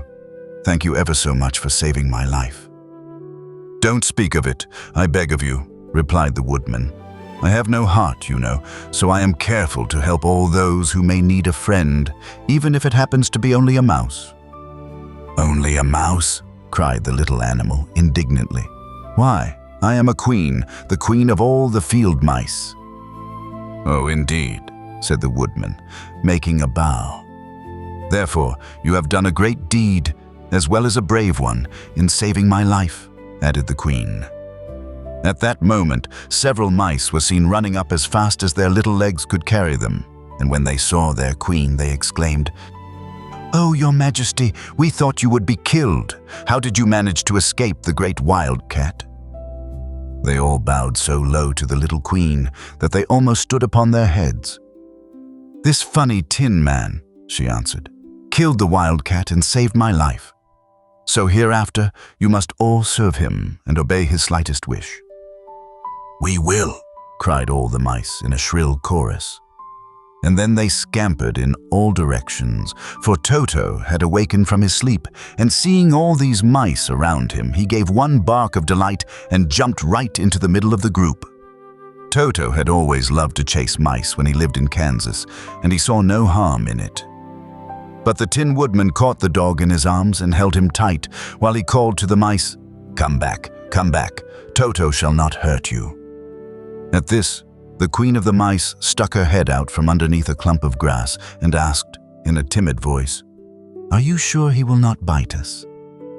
"I will not let him," said the Woodman, "so do not be afraid." One by one, the mice came creeping back, and Toto did not bark again, although he tried to get out of the Woodman's arms and would have bitten him had he not known very well he was made of tin. Finally, one of the biggest mice spoke. "Is there anything we can do," it asked, "to repay you for saving the life of our queen?" "Nothing that I know of," answered the Woodman. But the Scarecrow, who had been trying to think but could not because his head was stuffed with straw, said quickly, "Oh yes, you can save our friend the Cowardly Lion, who is asleep in the poppy bed." "A lion?" cried the little queen. "Why, he would eat us all up." "Oh no," declared the Scarecrow. "This lion is a coward." "Really?" asked the mouse. "He says so himself," answered the Scarecrow, "and he would never hurt anyone who is our friend. If you will help us to save him, I promise that he shall treat you all with kindness." "Very well," said the Queen. "We trust you. But what shall we do? Are there many of these mice which call you Queen and are willing to obey you?" "Oh yes, there are thousands," she replied. "Then send for them all to come here as soon as possible, and let each one bring a long piece of string." The Queen turned to the mice that attended her and told them to go at once and get all her people. As soon as they heard her orders, they ran away in every direction as fast as possible. "Now," said the Scarecrow to the Tin Woodman, "you must go to those trees by the riverside and make a truck that will carry the lion." So the Woodman went at once to the trees and began to work, and he soon made a truck out of the limbs of trees, from which he chopped away all the leaves and branches. He fastened it together with wooden pegs and made the 4 wheels out of short pieces of a big tree trunk. So fast and so well did he work that by the time the mice began to arrive, the truck was all ready for them. They came from all directions, and there were thousands of them, big mice and little mice and middle-sized mice, and each one brought a piece of string in his mouth. It was about this time that Dorothy woke from her long sleep and opened her eyes. She was greatly astonished to find herself lying upon the grass with thousands of mice standing around and looking at her timidly. But the Scarecrow told her about everything, and turning to the dignified little mouse, he said, "Permit me to introduce to you Her Majesty, the Queen." Dorothy nodded gravely, and the Queen made a curtsy, after which she became quite friendly with the little girl. The Scarecrow and the Woodman now began to fasten the mice to the truck, using the strings they had brought. One end of a string was tied around the neck of each mouse and the other end to the truck. Of course, the truck was 1,000 times bigger than any of the mice who were to draw it. But when all the mice had been harnessed, they were able to pull it quite easily. Even the Scarecrow and the Tin Woodman could sit on it, and were drawn swiftly by their queer little horses to the place where the lion lay asleep. After a great deal of hard work, for the lion was heavy, they managed to get him up on the truck. Then the Queen hurriedly gave her people the order to start, for she feared if the mice stayed among the poppies too long, they also would fall asleep. At first the little creatures, many though they were, could hardly stir the heavily loaded truck.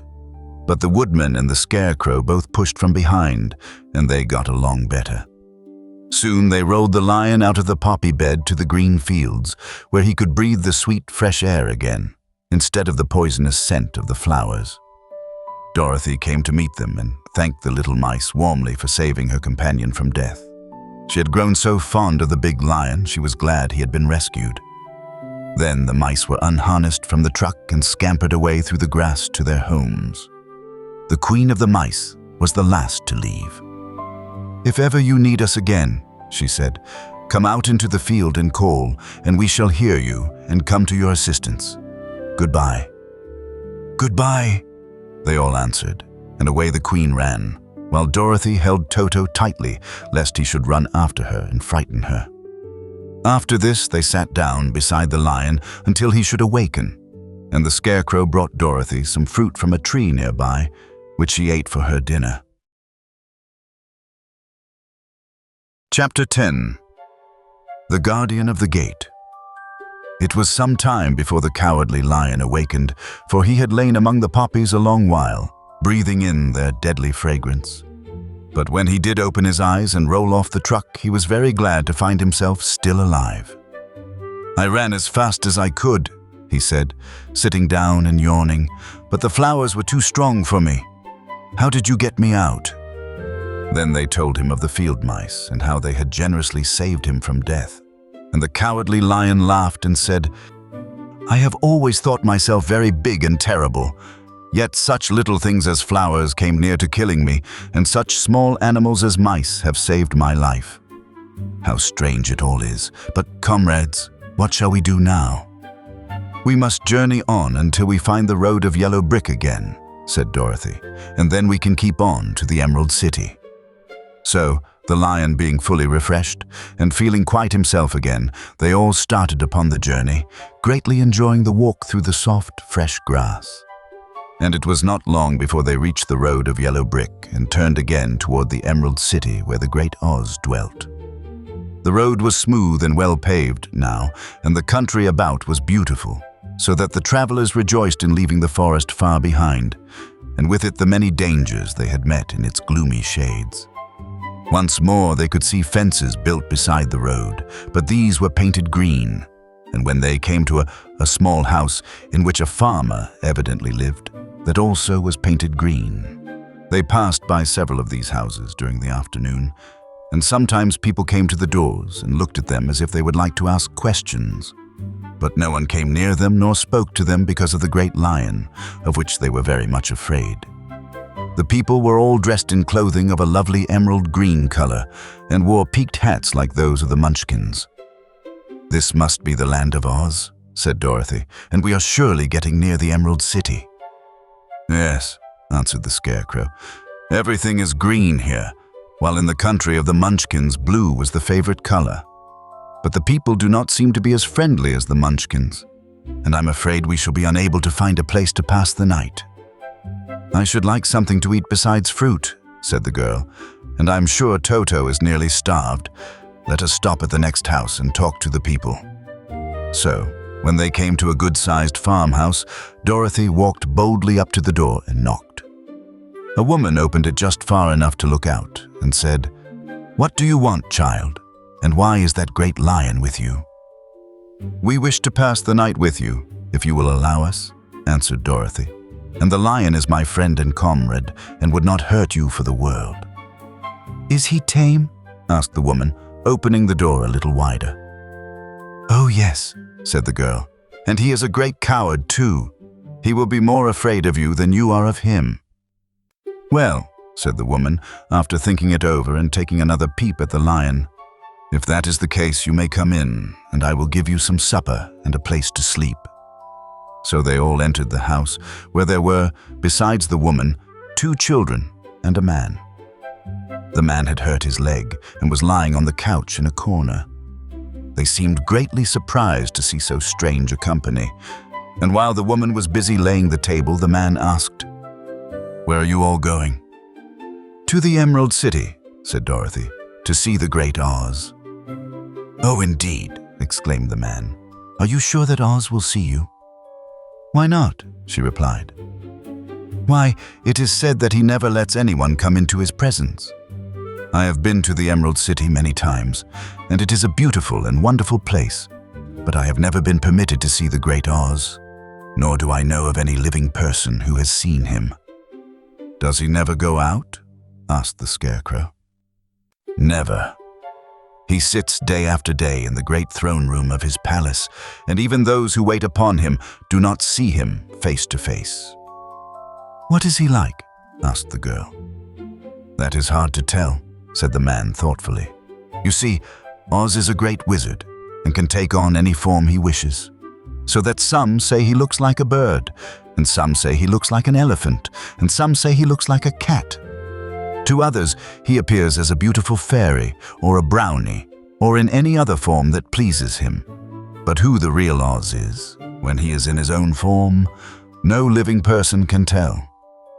"That is very strange," said Dorothy. "But we must try, in some way, to see him, or we shall have made our journey for nothing." "Why do you wish to see the terrible Oz?" asked the man. "I want him to give me some brains," said the Scarecrow eagerly. "Oh, Oz could do that easily enough," declared the man. "He has more brains than he needs." "And I want him to give me a heart," said the Tin Woodman. "That will not trouble him," continued the man, "for Oz has a large collection of hearts of all sizes and shapes." "And I want him to give me courage," said the Cowardly Lion. "Oz keeps a great pot of courage in his throne room," said the man, "which he has covered with a golden plate to keep it from running over.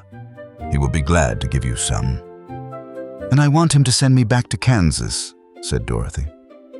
"Where is Kansas?" asked the man with surprise. "I don't know," replied Dorothy sorrowfully. "But it is my home, and I'm sure it's somewhere." "Very likely. Well, Oz can do anything, so I suppose he will find Kansas for you. But first, you must get to see him, and that will be a hard task. For the great wizard does not like to see anyone, and he usually has his own way. But what do you want?" he continued, speaking to Toto. Toto only wagged his tail, for strange to say, he could not speak.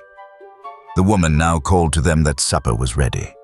So they gathered around the table, and Dorothy ate some delicious porridge and a dish of scrambled eggs and a plate of nice white bread, and enjoyed her meal. The lion ate some of the porridge, but did not care for it, saying it was made from oats, and oats were food for horses, not for lions. The Scarecrow and the Tin Woodman ate nothing at all. Toto ate a little of everything, and was glad to get a good supper again.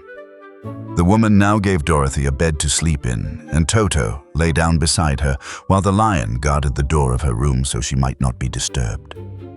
The Scarecrow and the Tin Woodman stood up in a corner and kept quiet all night, although of course they could not sleep.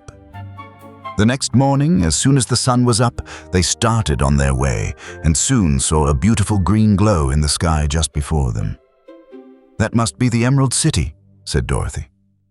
As they walked on, the green glow became brighter and brighter, and it seemed that at last they were nearing the end of their travels. Yet it was afternoon before they came to the great wall that surrounded the city. It was high and thick and of a bright green color. In front of them, and at the end of the road of yellow brick, was a big gate, all studded with emeralds that glittered so in the sun that even the painted eyes of the Scarecrow were dazzled by their brilliancy. There was a bell beside the gate, and Dorothy pushed the button and heard a silvery tinkle sound within. Then the big gate swung slowly open, and they all passed through and found themselves in a high-arched room, the walls of which glistened with countless emeralds. Before them stood a little man about the same size as the Munchkins.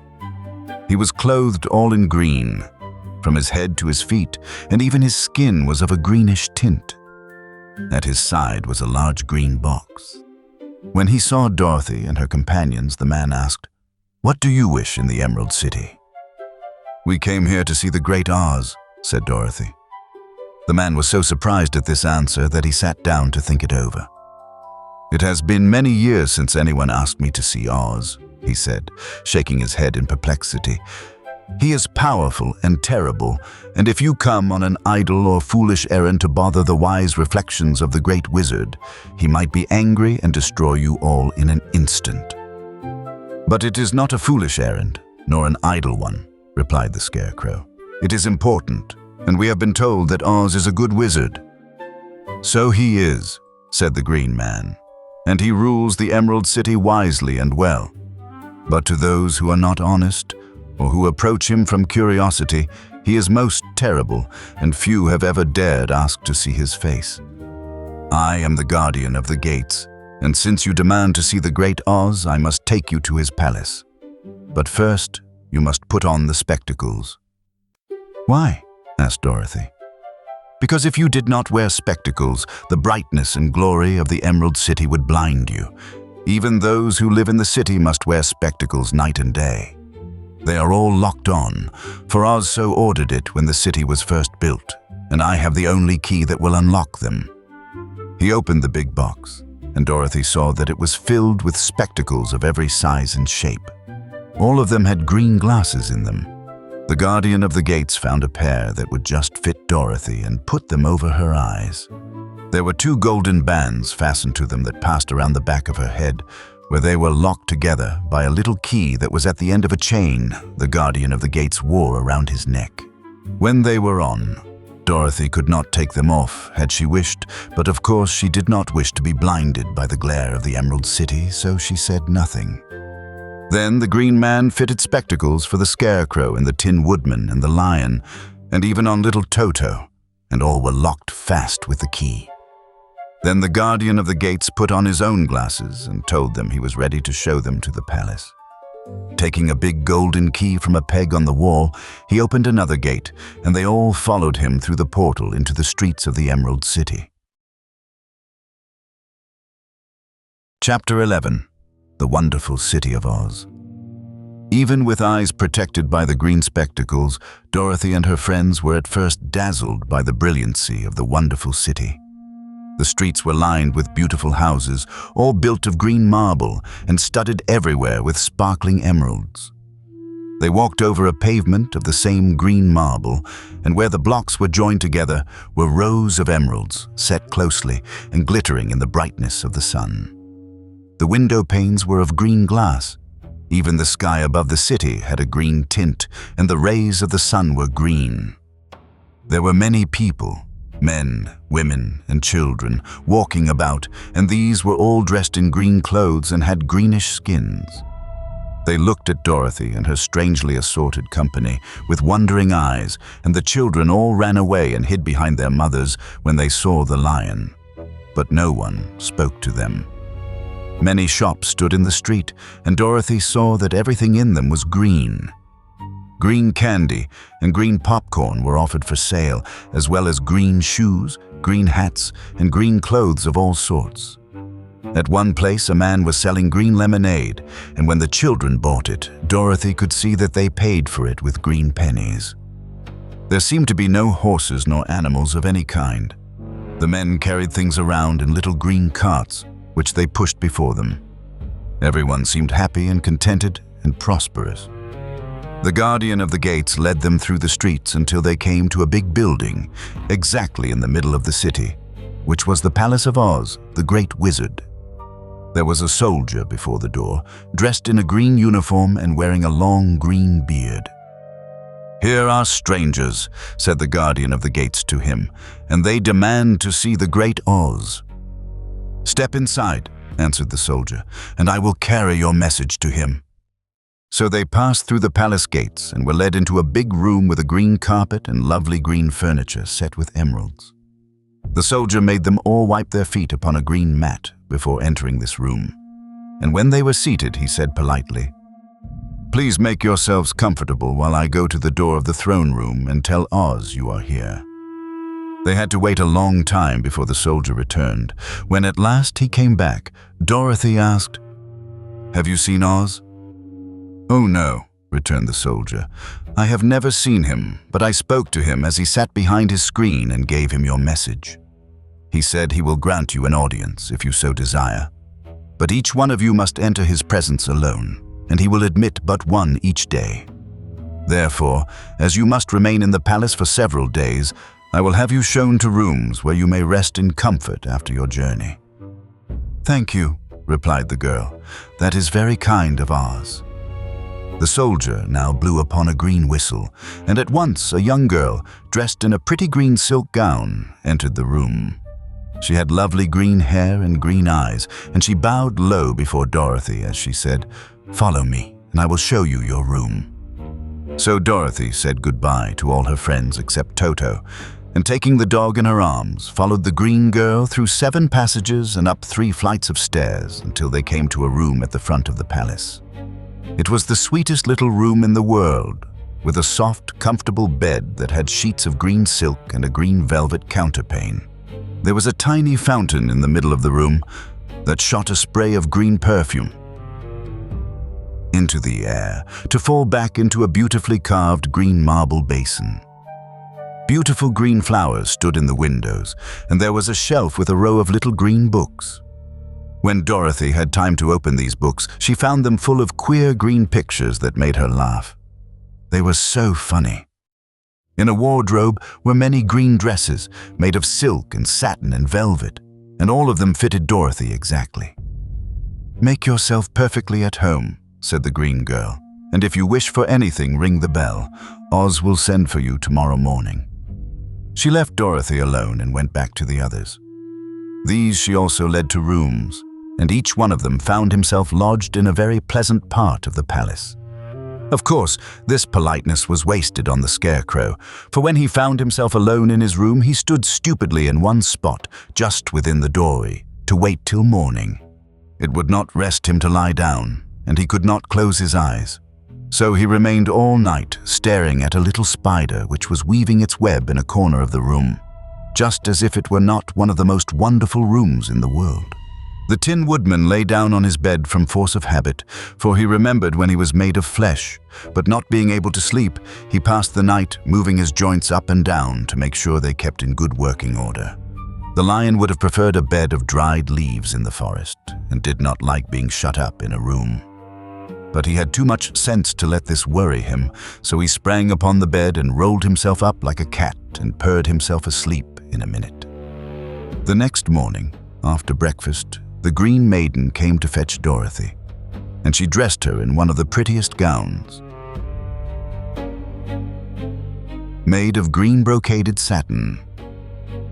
Dorothy put on a green silk apron and tied a green ribbon around Toto's neck, and they started for the throne room of the great Oz. First, they came to a great hall in which were many ladies and gentlemen of the court, all dressed in rich costumes.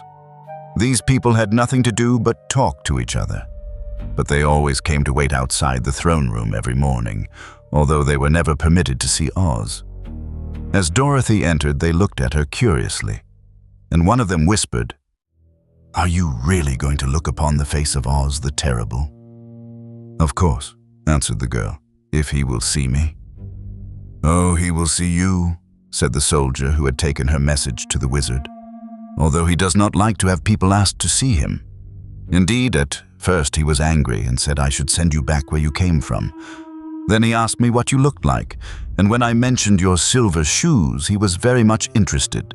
At last I told him about the mark upon your forehead, and he decided he would admit you to his presence."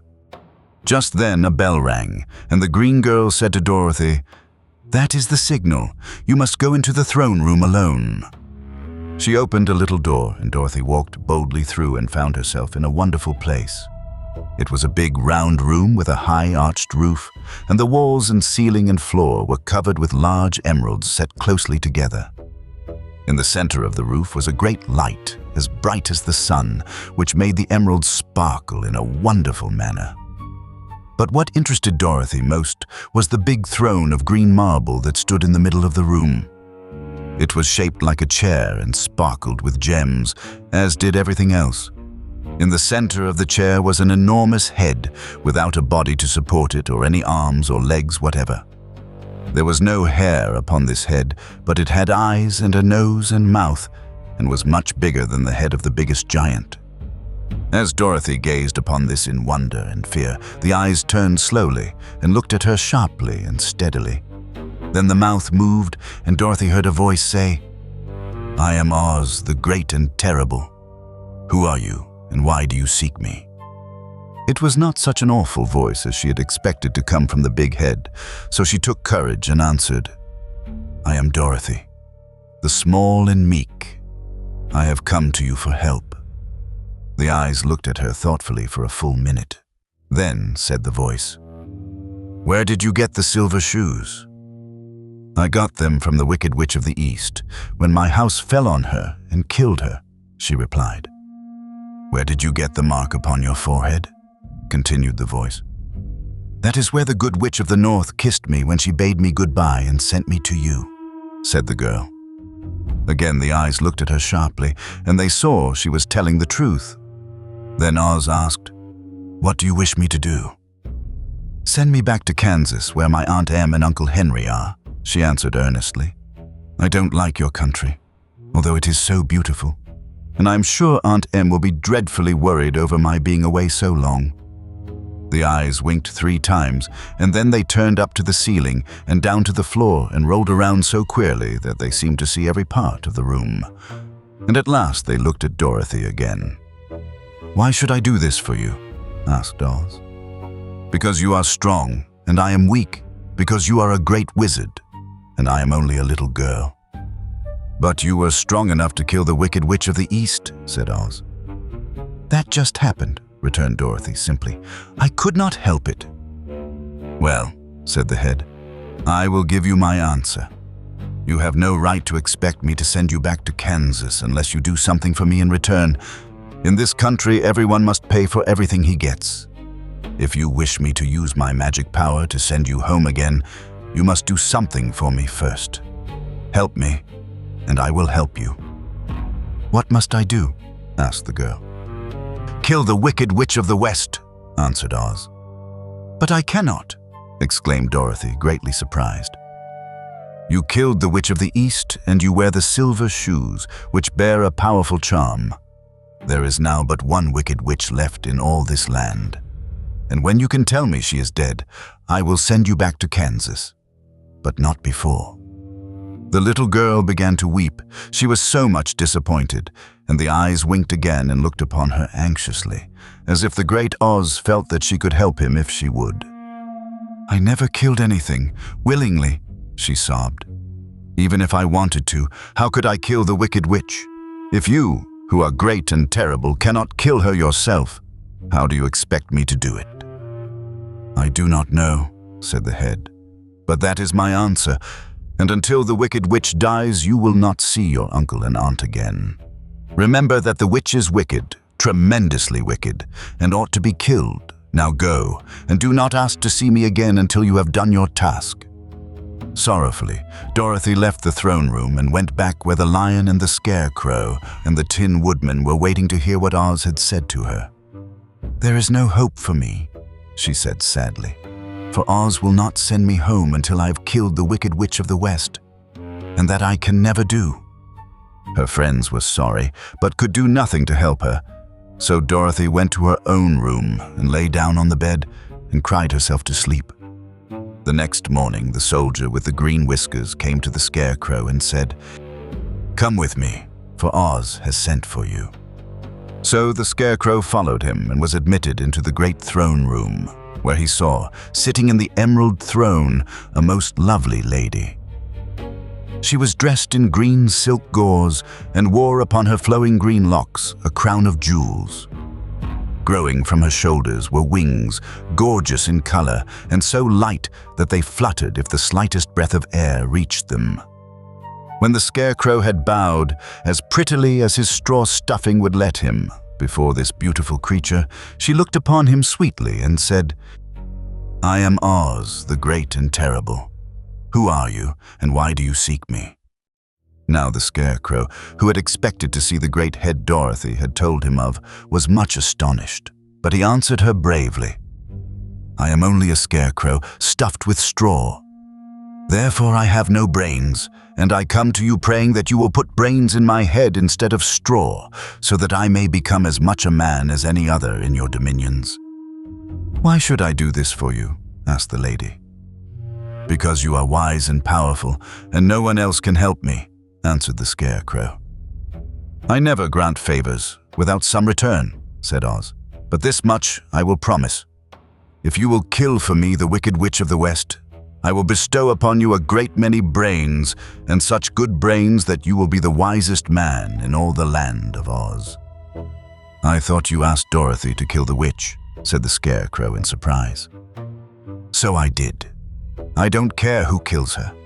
But until she is dead, I will not grant your wish. Now go, and do not seek me again until you have earned the brains you so greatly desire." The Scarecrow went sorrowfully back to his friends and told them what Oz had said. And Dorothy was surprised to find that the Great Wizard was not a head, as she had seen him, but a lovely lady. "All the same," said the Scarecrow, "she needs a heart as much as the Tin Woodman." On the next morning, the soldier with the green whiskers came to the Tin Woodman and said, "Oz has sent for you. Follow me." So the Tin Woodman followed him and came to the great throne room. He did not know whether he would find Oz a lovely lady or a head, but he hoped it would be the lovely lady. "For," he said to himself, "if it is the head, I am sure I shall not be given a heart, since a head has no heart of its own and therefore cannot feel for me. But if it is the lovely lady, I shall beg hard for a heart, for all ladies are themselves said to be kindly-hearted." But when the Woodman entered the great throne room, he saw neither the head nor the lady, for Oz had taken the shape of a most terrible beast. It was nearly as big as an elephant, and the green throne seemed hardly strong enough to hold its weight. The beast had a head like that of a rhinoceros, only there were 5 eyes in its face. There were 5 long arms growing out of its body, and it also had 5 long slim legs. Thick, woolly hair covered every part of it, and a more dreadful-looking monster could not be imagined. It was fortunate the Tin Woodman had no heart at that moment, for it would have beat loud and fast from terror. But being only tin, the Woodman was not at all afraid, although he was much disappointed. "I am Oz, the Great and Terrible," spoke the beast, in a voice that was one great roar. "Who are you, and why do you seek me?" "I am a woodman, and made of tin. Therefore I have no heart, and cannot love. I pray you to give me a heart, that I may be as other men are." "Why should I do this?" demanded the beast. "Because I ask it, and you alone can grant my request," answered the woodman. Oz gave a low growl at this, but said gruffly, "If you indeed desire a heart, you must earn it."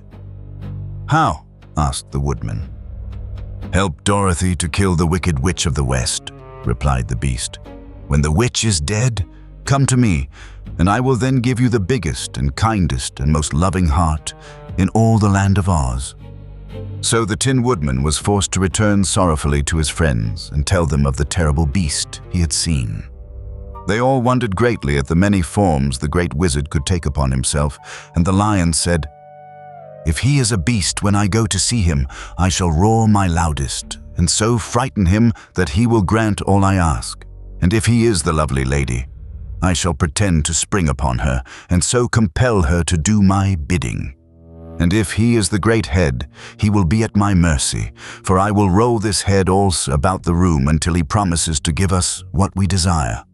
So be of good cheer, my friends, for all will yet be well."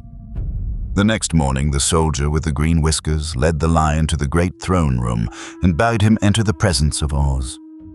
The lion at once passed through the door and, glancing around, saw, to his surprise, that before the throne was a ball of fire so fierce and glowing he could scarcely bear to gaze upon it.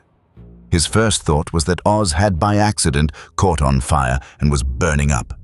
But when he tried to go nearer, the heat was so intense that it singed his whiskers, and he crept back tremblingly to a spot nearer the door. Then a low, quiet voice came from the ball of fire, and these were the words it spoke. "I am Oz, the Great and Terrible. Who are you, and why do you seek me?" And the lion answered, "I am a cowardly lion, afraid of everything. I came to you to beg that you give me courage, so that in reality I may become the king of beasts, as men call me." "Why should I give you courage?" demanded Oz. "Because of all wizards, you are the greatest, and alone have power to grant my request," answered the lion.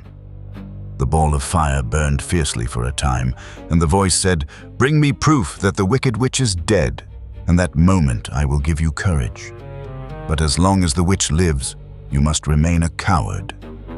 The lion was angry at this speech, but could say nothing in reply, and while he stood silently gazing at the ball of fire, it became so furiously hot that he turned tail and rushed from the room. He was glad to find his friends waiting for him and told them of his terrible interview with the wizard. "What shall we do now?" asked Dorothy sadly. "There is only one thing we can do," returned the lion, "and that is to go to the land of the Winkies, seek out the wicked witch, and destroy her." "But suppose we cannot," said the girl. "Then I shall never have courage," declared the lion. "And I shall never have brains," added the Scarecrow. "And I shall never have a heart," spoke the Tin Woodman. "And I shall never see Aunt Em and Uncle Henry," said Dorothy, beginning to cry. "Be careful," cried the green girl. "The tears will fall on your green silk gown and spot it." So Dorothy dried her eyes and said, "I suppose we must try it. But I am sure I do not want to kill anybody, even to see Aunt Em again." "I will go with you, but I'm too much of a coward to kill the witch," said the lion. "I will go too," declared the Scarecrow, "but I shall not be of much help to you. I am such a fool." "I haven't the heart to harm even a witch," remarked the Tin Woodman. "But if you go, I certainly shall go with you." Therefore it was decided to start upon their journey the next morning, and the Woodman sharpened his axe on a green grindstone and had all his joints properly oiled. The Scarecrow stuffed himself with fresh straw, and Dorothy put new paint on his eyes that he might see better. The green girl, who was very kind to them, filled Dorothy's basket with good things to eat and fastened a little bell around Toto's neck with a green ribbon. They went to bed quite early and slept soundly until daylight, when they were awakened by the crowing of a green cock that lived in the backyard of the palace and the cackling of a hen that had laid a green egg. Chapter 12. The Search for the Wicked Witch. The soldier with the green whiskers led them through the streets of the Emerald City until they reached the room where the guardian of the gates lived. This officer unlocked their spectacles to put them back in his great box, and then he politely opened the gate for our friends. "Which road leads to the Wicked Witch of the West?" asked Dorothy. "There is no road," answered the guardian of the gates. "No one ever wishes to go that way." "How then are we to find her?" inquired the girl. "That will be easy," replied the man, "for when she knows you are in the country of the Winkies, she will find you and make you all her slaves." "Perhaps not," said the Scarecrow, "for we mean to destroy her." "Oh, that is different," said the guardian of the gates. "No one has ever destroyed her before, so I naturally thought she would make slaves of you, as she has of the rest. But take care, for she is wicked and fierce, and may not allow you to destroy her. Keep to the west, where the sun sets, and you cannot fail to find her." They thanked him and bade him goodbye, and turned toward the west, walking over fields of soft grass dotted here and there with daisies and buttercups. Dorothy still wore the pretty silk dress she had put on in the palace, but now, to her surprise, she found it was no longer green, but pure white. The ribbon around Toto's neck had also lost its green color and was as white as Dorothy's dress. The Emerald City was soon left far behind. As they advanced, the ground became rougher and hillier, for there were no farms nor houses in this country of the West, and the ground was untilled. In the afternoon, the sun shone hot in their faces, for there were no trees to offer them shade. So that before night, Dorothy and Toto and the lion were tired and lay down upon the grass and fell asleep, with the Woodman and the Scarecrow keeping watch. Now the Wicked Witch of the West had but one eye, yet that was as powerful as a telescope and could see everywhere. So, as she sat in the door of her castle, she happened to look around and saw Dorothy lying asleep, with her friends all about her. They were a long distance off, but the Wicked Witch was angry to find them in her country. So she blew upon a silver whistle that hung around her neck. At once there came running to her from all directions a pack of great wolves. They had long legs and fierce eyes and sharp teeth. "Go to those people," said the witch, "and tear them to pieces." "Are you not going to make them your slaves?" asked the leader of the wolves. "No," she answered. "One is of tin and one of straw. One is a girl and another a lion. None of them is fit to work, so you may tear them into small pieces." "Very well," said the wolf, and he dashed away at full speed, followed by the others. It was lucky the Scarecrow and the Woodman were wide awake and heard the wolves coming. "This is my fight," said the Woodman, "so get behind me, and I will meet them as they come."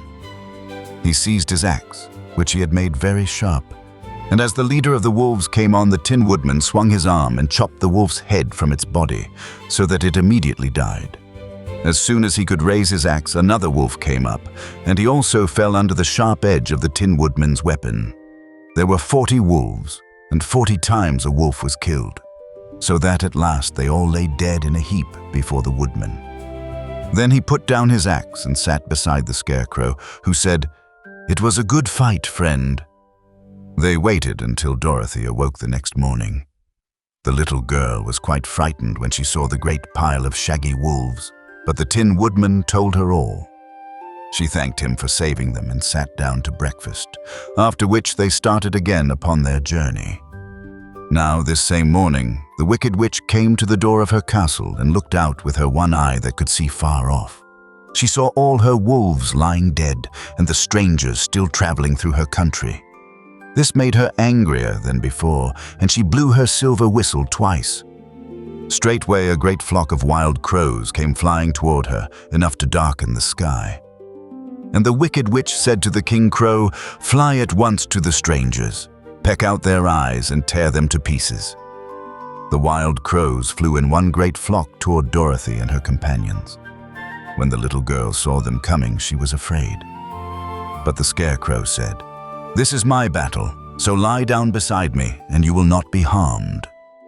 So they all lay upon the ground except the Scarecrow, and he stood up and stretched out his arms, and when the crows saw him, they were frightened, as these birds always are by scarecrows, and did not dare to come any nearer. But the King Crow said, "It is only a stuffed man. I will peck his eyes out." The King Crow flew at the Scarecrow, who caught it by the head and twisted its neck until it died, and then another crow flew at him, and the Scarecrow twisted its neck also. There were 40 crows, and 40 times the Scarecrow twisted a neck, until at last all were lying dead beside him. Then he called to his companions to rise, and again they went upon their journey. When the Wicked Witch looked out again and saw all her crows lying in a heap, she got into a terrible rage and blew 3 times upon her silver whistle. Forthwith there was heard a great buzzing in the air, and a swarm of black bees came flying toward her. "Go to the strangers and sting them to death," commanded the witch, and the bees turned and flew rapidly until they came to where Dorothy and her friends were walking. But the Woodman had seen them coming, and the Scarecrow had decided what to do. "Take out my straw and scatter it over the little girl and the dog and the lion," he said to the Woodman, "and the bees cannot sting them." This the Woodman did, and as Dorothy lay close beside the lion and held Toto in her arms, the straw covered them entirely. The bees came and found no one but the Woodman to sting, so they flew at him and broke off all their stings against the tin, without hurting the Woodman at all. And as bees cannot live when their stings are broken, that was the end of the black bees. And they lay scattered thick about the Woodman, like little heaps of fine coal. Then Dorothy and the lion got up, and the girl helped the Tin Woodman put the straw back into the Scarecrow again, until he was as good as ever. So they started upon their journey once more. The Wicked Witch was so angry when she saw her black bees in little heaps like fine coal that she stamped her foot and tore her hair and gnashed her teeth. And then she called a dozen of her slaves, who were the Winkies, and gave them sharp spears, telling them to go to the strangers and destroy them. The Winkies were not a brave people, but they had to do as they were told. So they marched away until they came near to Dorothy. Then the lion gave a great roar and sprang towards them, and the poor Winkies were so frightened that they ran back as fast as they could. When they returned to the castle, the Wicked Witch beat them well with a strap and sent them back to their work, after which she sat down to think what she should do next. She could not understand how all her plans to destroy these strangers had failed. But she was a powerful witch, as well as a wicked one, and she soon made up her mind how to act. There was, in her cupboard, a golden cap with a circle of diamonds and rubies running round it. This golden cap had a charm. Whoever owned it could call 3 times upon the winged monkeys, who would obey any order they were given. But no person could command these strange creatures more than 3 times. Twice already the Wicked Witch had used the charm of the cap. Once was when she had made the Winkies her slaves and set herself to rule over their country. The winged monkeys had helped her do this. The second time was when she had fought against the great Oz himself and driven him out of the land of the West. The winged monkeys had also helped her in doing this. Only once more could she use this golden cap, for which reason she did not like to do so until all her other powers were exhausted. But now that her fierce wolves and her wild crows and her stinging bees were gone, and her slaves had been scared away by the cowardly lion, she saw there was only one way left to destroy Dorothy and her friends. So the Wicked Witch took the golden cap from her cupboard and placed it upon her head. Then she stood upon her left foot and said slowly, "Epi pepe kake." Next she stood upon her right foot and said, "Hillo, holo, hello." After this she stood upon both feet and cried in a loud voice, "Zizzy zuzzy zik." Now the charm began to work. The sky was darkened, and a low rumbling sound was heard in the air. There was a rushing of many wings, a great chattering and laughing, and the sun came out of the dark sky to show the Wicked Witch surrounded by a crowd of monkeys, each with a pair of immense and powerful wings on his shoulders. One, much bigger than the others, seemed to be their leader. He flew close to the witch and said, "You have called us for the 3rd and last time. What do you command?" "Go to the strangers who are within my land and destroy them all except the lion," said the Wicked Witch. "Bring that beast to me, for I have a mind to harness him like a horse and make him work." "Your commands shall be obeyed," said the leader. Then, with a great deal of chattering and noise, the winged monkeys flew away to the place where Dorothy and her friends were walking. Some of the monkeys seized the Tin Woodman and carried him through the air until they were over a country thickly covered with sharp rocks. Here they dropped the poor Woodman, who fell a great distance to the rocks, where he lay so battered and dented that he could neither move nor groan. Others of the monkeys caught the Scarecrow, and with their long fingers pulled all of the straw out of his clothes and head. They made his hat and boots and clothes into a small bundle and threw it into the top branches of a tall tree. The remaining monkeys threw pieces of stout rope around the lion and wound many coils about his body and head and legs until he was unable to bite or scratch or struggle in any way. Then they lifted him up and flew away with him to the witch's castle, where he was placed in a small yard with a high iron fence around it so that he could not escape. But Dorothy they did not harm at all. She stood with Toto in her arms, watching the sad fate of her comrades and thinking it would soon be her turn. The leader of the winged monkeys flew up to her, his long, hairy arms stretched out and his ugly face grinning terribly. But he saw the mark of the good witch's kiss upon her forehead and stopped short, motioning the others not to touch her. "We dare not harm this little girl," he said to them, "for she is protected by the power of good, and that is greater than the power of evil. All we can do is to carry her to the castle of the Wicked Witch and leave her there." So, carefully and gently, they lifted Dorothy in their arms and carried her swiftly through the air until they came to the castle, where they set her down upon the front doorstep. Then the leader said to the witch, "We have obeyed you as far as we were able. The Tin Woodman and the Scarecrow are destroyed, and the lion is tied up in your yard. The little girl we dare not harm, nor the dog she carries in her arms. Your power over our band is now ended, and you will never see us again." Then all the winged monkeys, with much laughing and chattering and noise, flew into the air and were soon out of sight. The Wicked Witch was both surprised and worried when she saw the mark on Dorothy's forehead, for she knew well that neither the winged monkeys nor she herself dare hurt the girl in any way. She looked down at Dorothy's feet, and seeing the silver shoes, began to tremble with fear, for she knew what a powerful charm belonged to them. At first, the witch was tempted to run away from Dorothy, but she happened to look into the child's eyes and saw how simple the soul behind them was, and that the little girl did not know of the wonderful power the silver shoes gave her. So the Wicked Witch laughed to herself and thought, "I can still make her my slave, for she does not know how to use her power." Then she said to Dorothy, harshly and severely, "Come with me, and see that you mind everything I tell you, for if you do not, I will make an end of you, as I did of the Tin Woodman and the Scarecrow." Dorothy followed her through many of the beautiful rooms in her castle until they came to the kitchen, where the witch bade her clean the pots and kettles and sweep the floor and keep the fire fed with wood. Dorothy went to work meekly, with her mind made up to work as hard as she could, for she was glad the Wicked Witch had decided not to kill her. With Dorothy hard at work, the witch thought she would go into the courtyard and harness the Cowardly Lion like a horse. It would amuse her, she was sure, to make him draw her chariot whenever she wished to go to drive. But as she opened the gate, the lion gave a loud roar and bounded at her so fiercely that the witch was afraid and ran out and shut the gate again. "If I cannot harness you," said the witch to the lion, speaking through the bars of the gate, "I can starve you.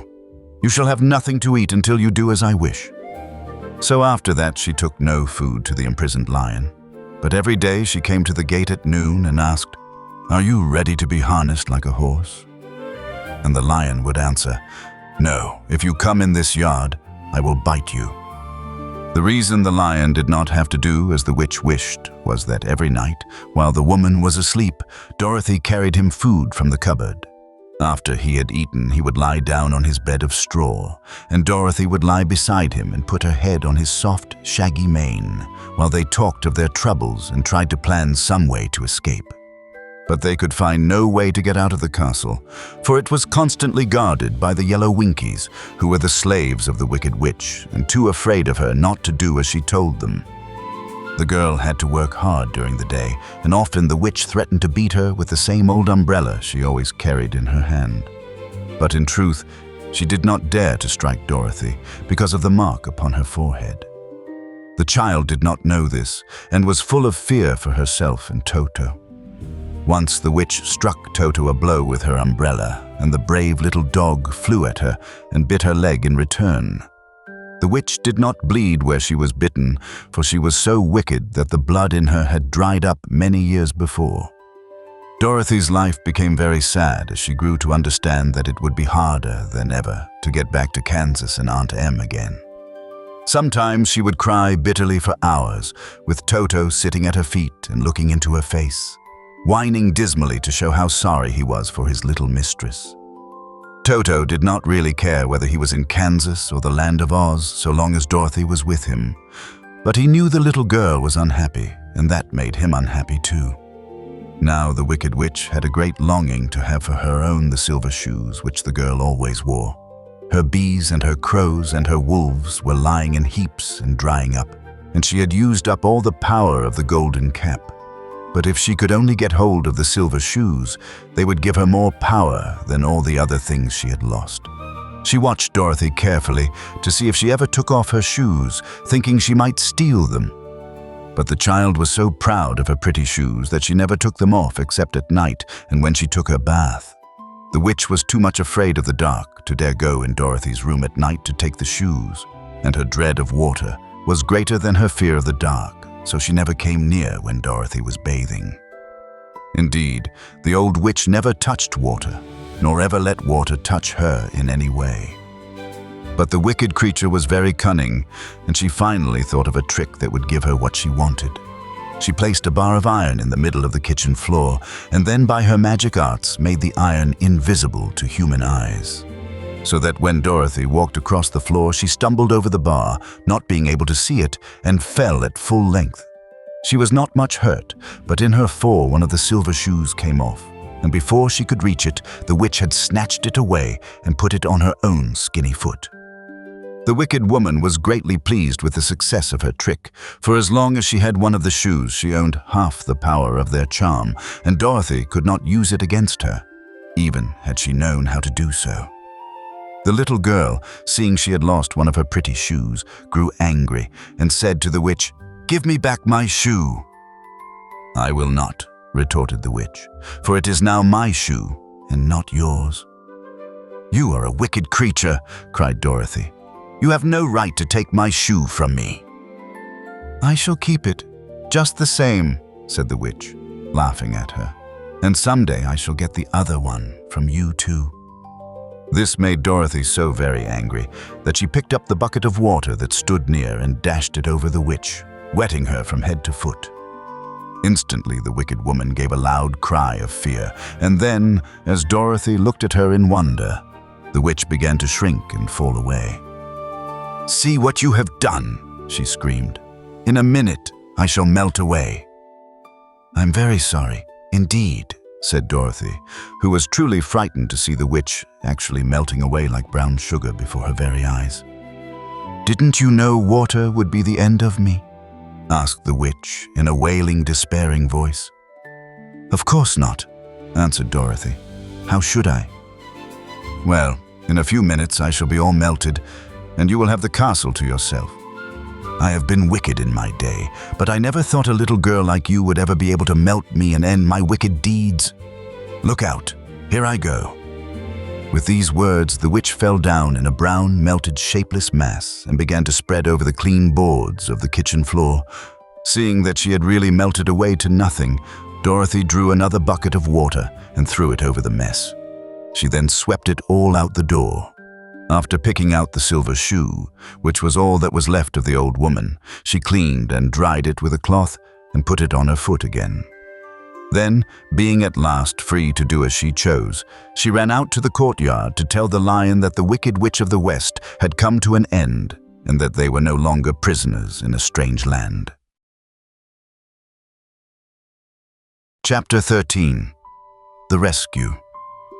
The cowardly lion was much pleased to hear that the Wicked Witch had been melted by a bucket of water, and Dorothy at once unlocked the gate of his prison and set him free. They went in together to the castle, where Dorothy's first act was to call all the Winkies together and tell them that they were no longer slaves. There was great rejoicing among the yellow Winkies, for they had been made to work hard during many years for the Wicked Witch, who had always treated them with great cruelty. They kept this day as a holiday, then and ever after, and spent the time in feasting and dancing. "If our friends, the Scarecrow and the Tin Woodman, were only with us," said the lion, "I should be quite happy." "Don't you suppose we could rescue them?" asked the girl anxiously. "We can try," answered the lion. So they called the yellow Winkies and asked them if they would help to rescue their friends, and the Winkies said that they would be delighted to do all in their power for Dorothy, who had set them free from bondage.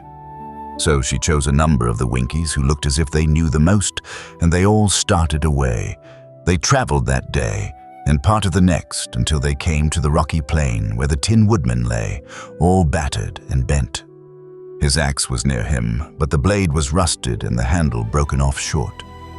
The Winkies lifted him tenderly in their arms and carried him back to the Yellow Castle again, Dorothy shedding a few tears by the way at the sad plight of her old friend, and the lion looking sober and sorry.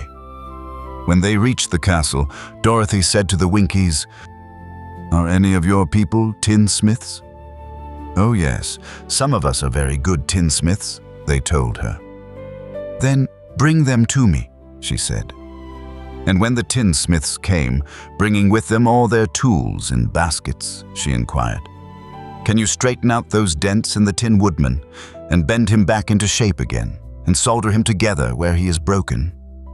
The tinsmiths looked the woodman over carefully and then answered that they thought they could mend him so he would be as good as ever.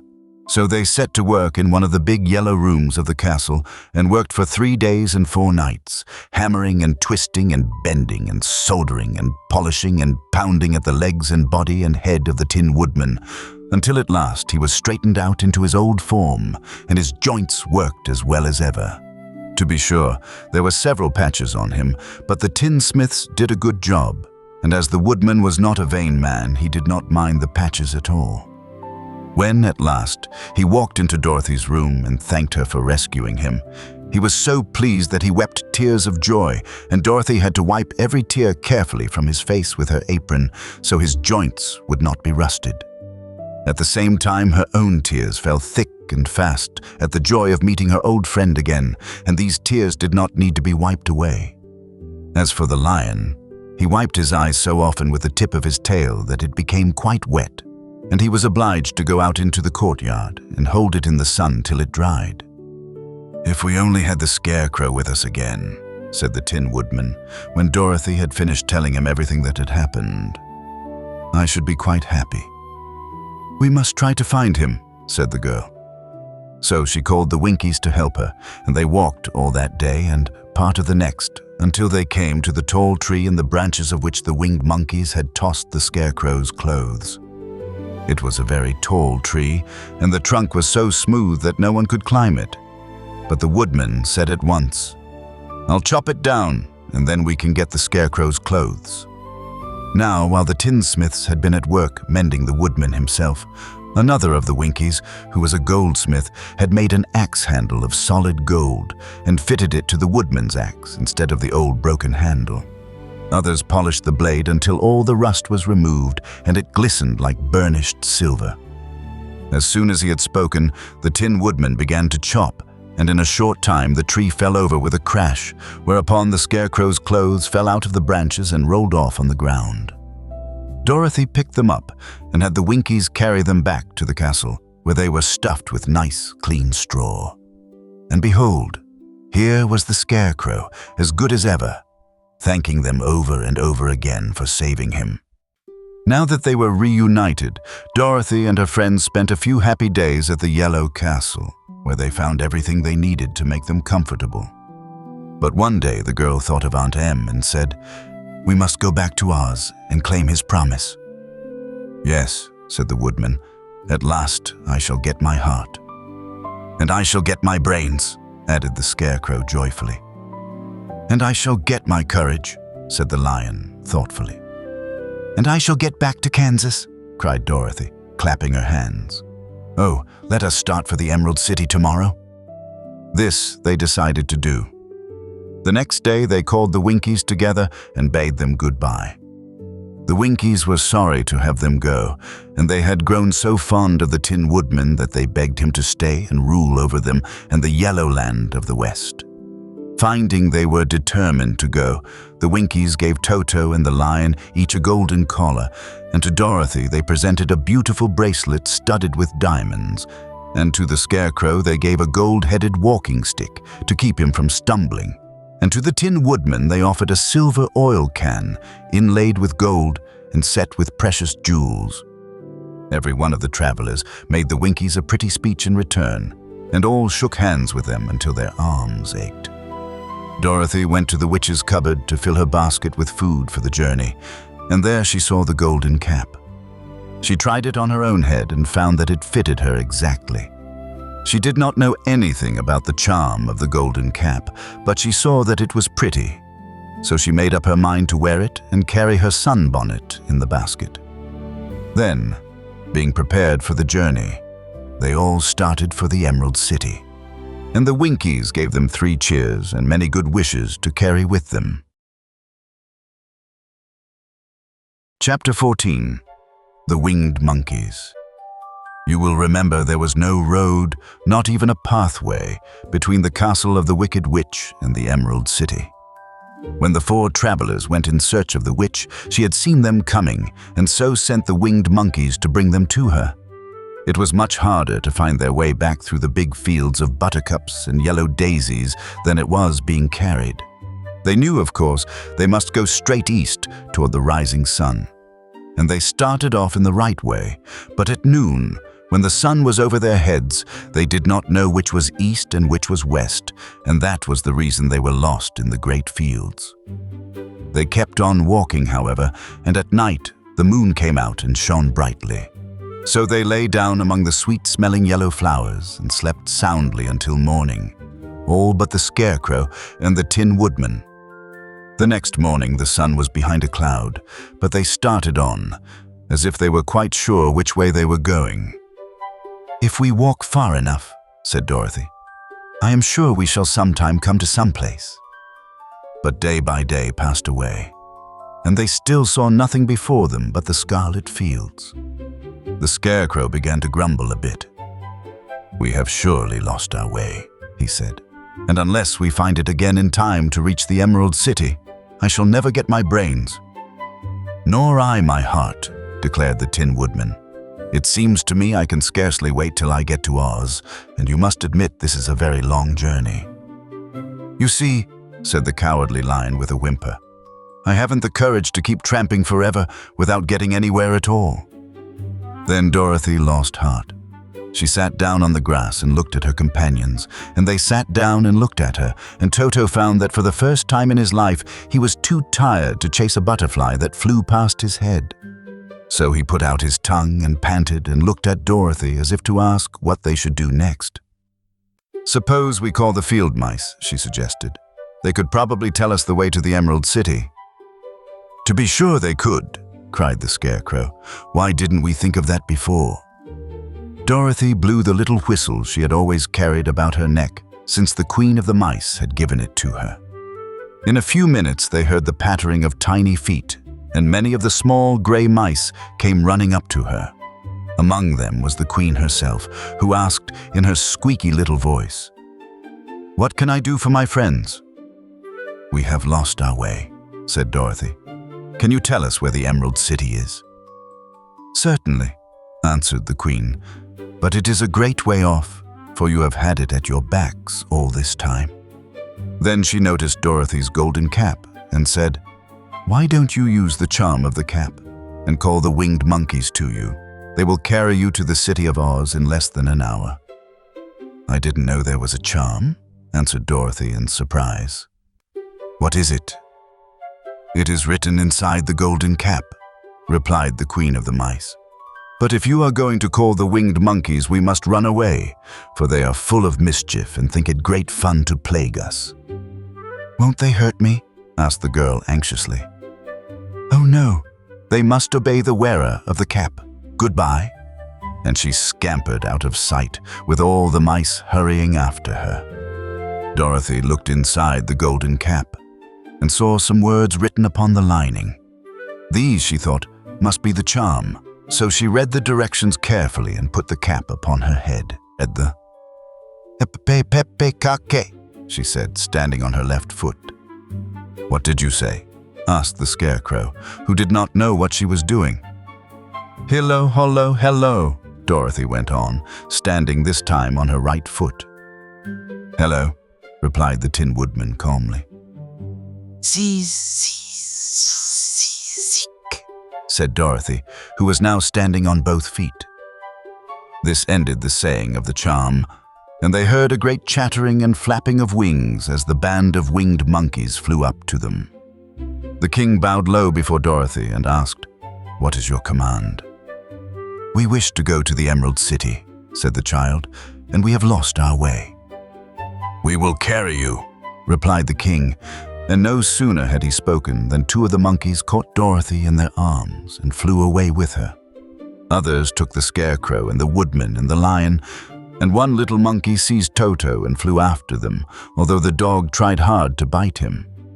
The Scarecrow and the Tin Woodman were rather frightened at first, for they remembered how badly the winged monkeys had treated them before.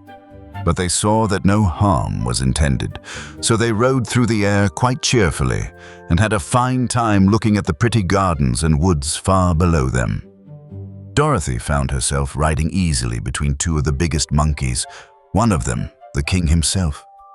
They had made a chair of their hands and were careful not to hurt her. "Why do you have to obey the charm of the golden cap?" she asked. "That is a long story," answered the king with a winged laugh.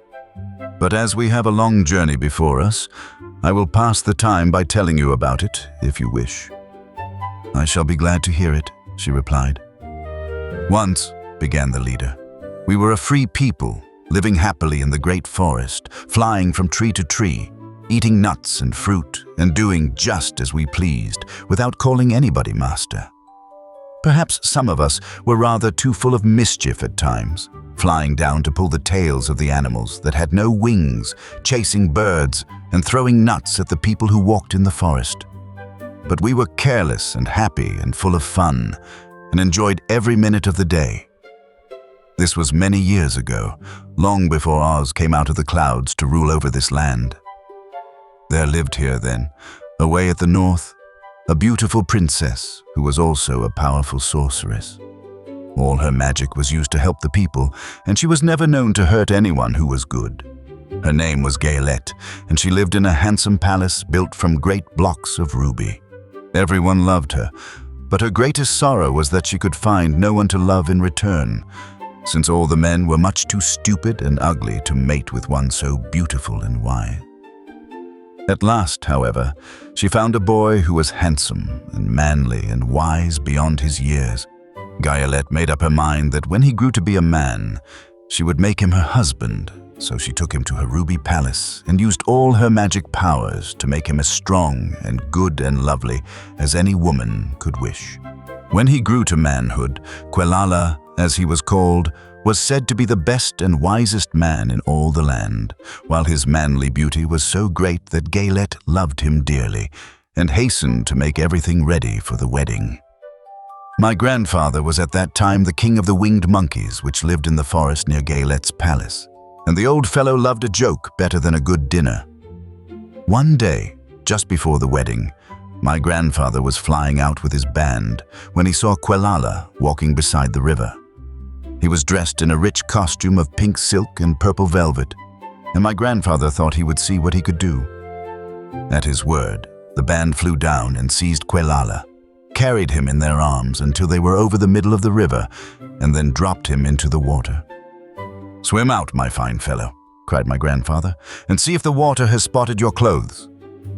Quelala was much too wise not to swim, and he was not in the least spoiled by all his good fortune. He laughed when he came to the top of the water and swam into shore. But when Gaylette came running out to him, she found his silks and velvet all ruined by the river. The princess was angry, and she knew, of course, who did it. She had all the winged monkeys brought before her, and she said at first that their wings should be tied, and they should be treated as they had treated Quelala, and dropped in the river. But my grandfather pleaded hard, for he knew the monkeys would drown in the river with their wings tied, and Quelala said a kind word for them also, so that Gaylette finally spared them, on condition that the winged monkeys should ever after do 3 times the bidding of the owner of the golden cap. This cap had been made for a wedding present to Quelala, and it is said to have cost the princess half her kingdom. Of course, my grandfather and all the other monkeys at once agreed to the condition, and that is how it happens that we are 3 times the slaves of the owner of the golden cap, whosoever he may be. "And what became of them?" asked Dorothy, who had been greatly interested in the story. "Quelala, being the first owner of the golden cap," replied the monkey. "He was the first to lay his wishes upon us. As his bride could not bear the sight of us, he called us all to him in the forest after he had married her, and ordered us always to keep where she could never again set eyes on a winged monkey, which we were glad to do, for we were all afraid of her. This was all we ever had to do until the golden cap fell into the hands of the wicked witch of the West, who made us enslave the Winkies, and afterward drive Oz himself out of the land of the West. Now the golden cap is yours, and 3 times you have the right to lay your wishes upon us." As the Monkey King finished his story, Dorothy looked down and saw the green, shining walls of the Emerald City before them. She wondered at the rapid flight of the monkeys, but was glad the journey was over. The strange creatures set the travelers down carefully before the gate of the city. The king bowed low to Dorothy, and then flew swiftly away, followed by all his band. "That was a good ride," said the little girl.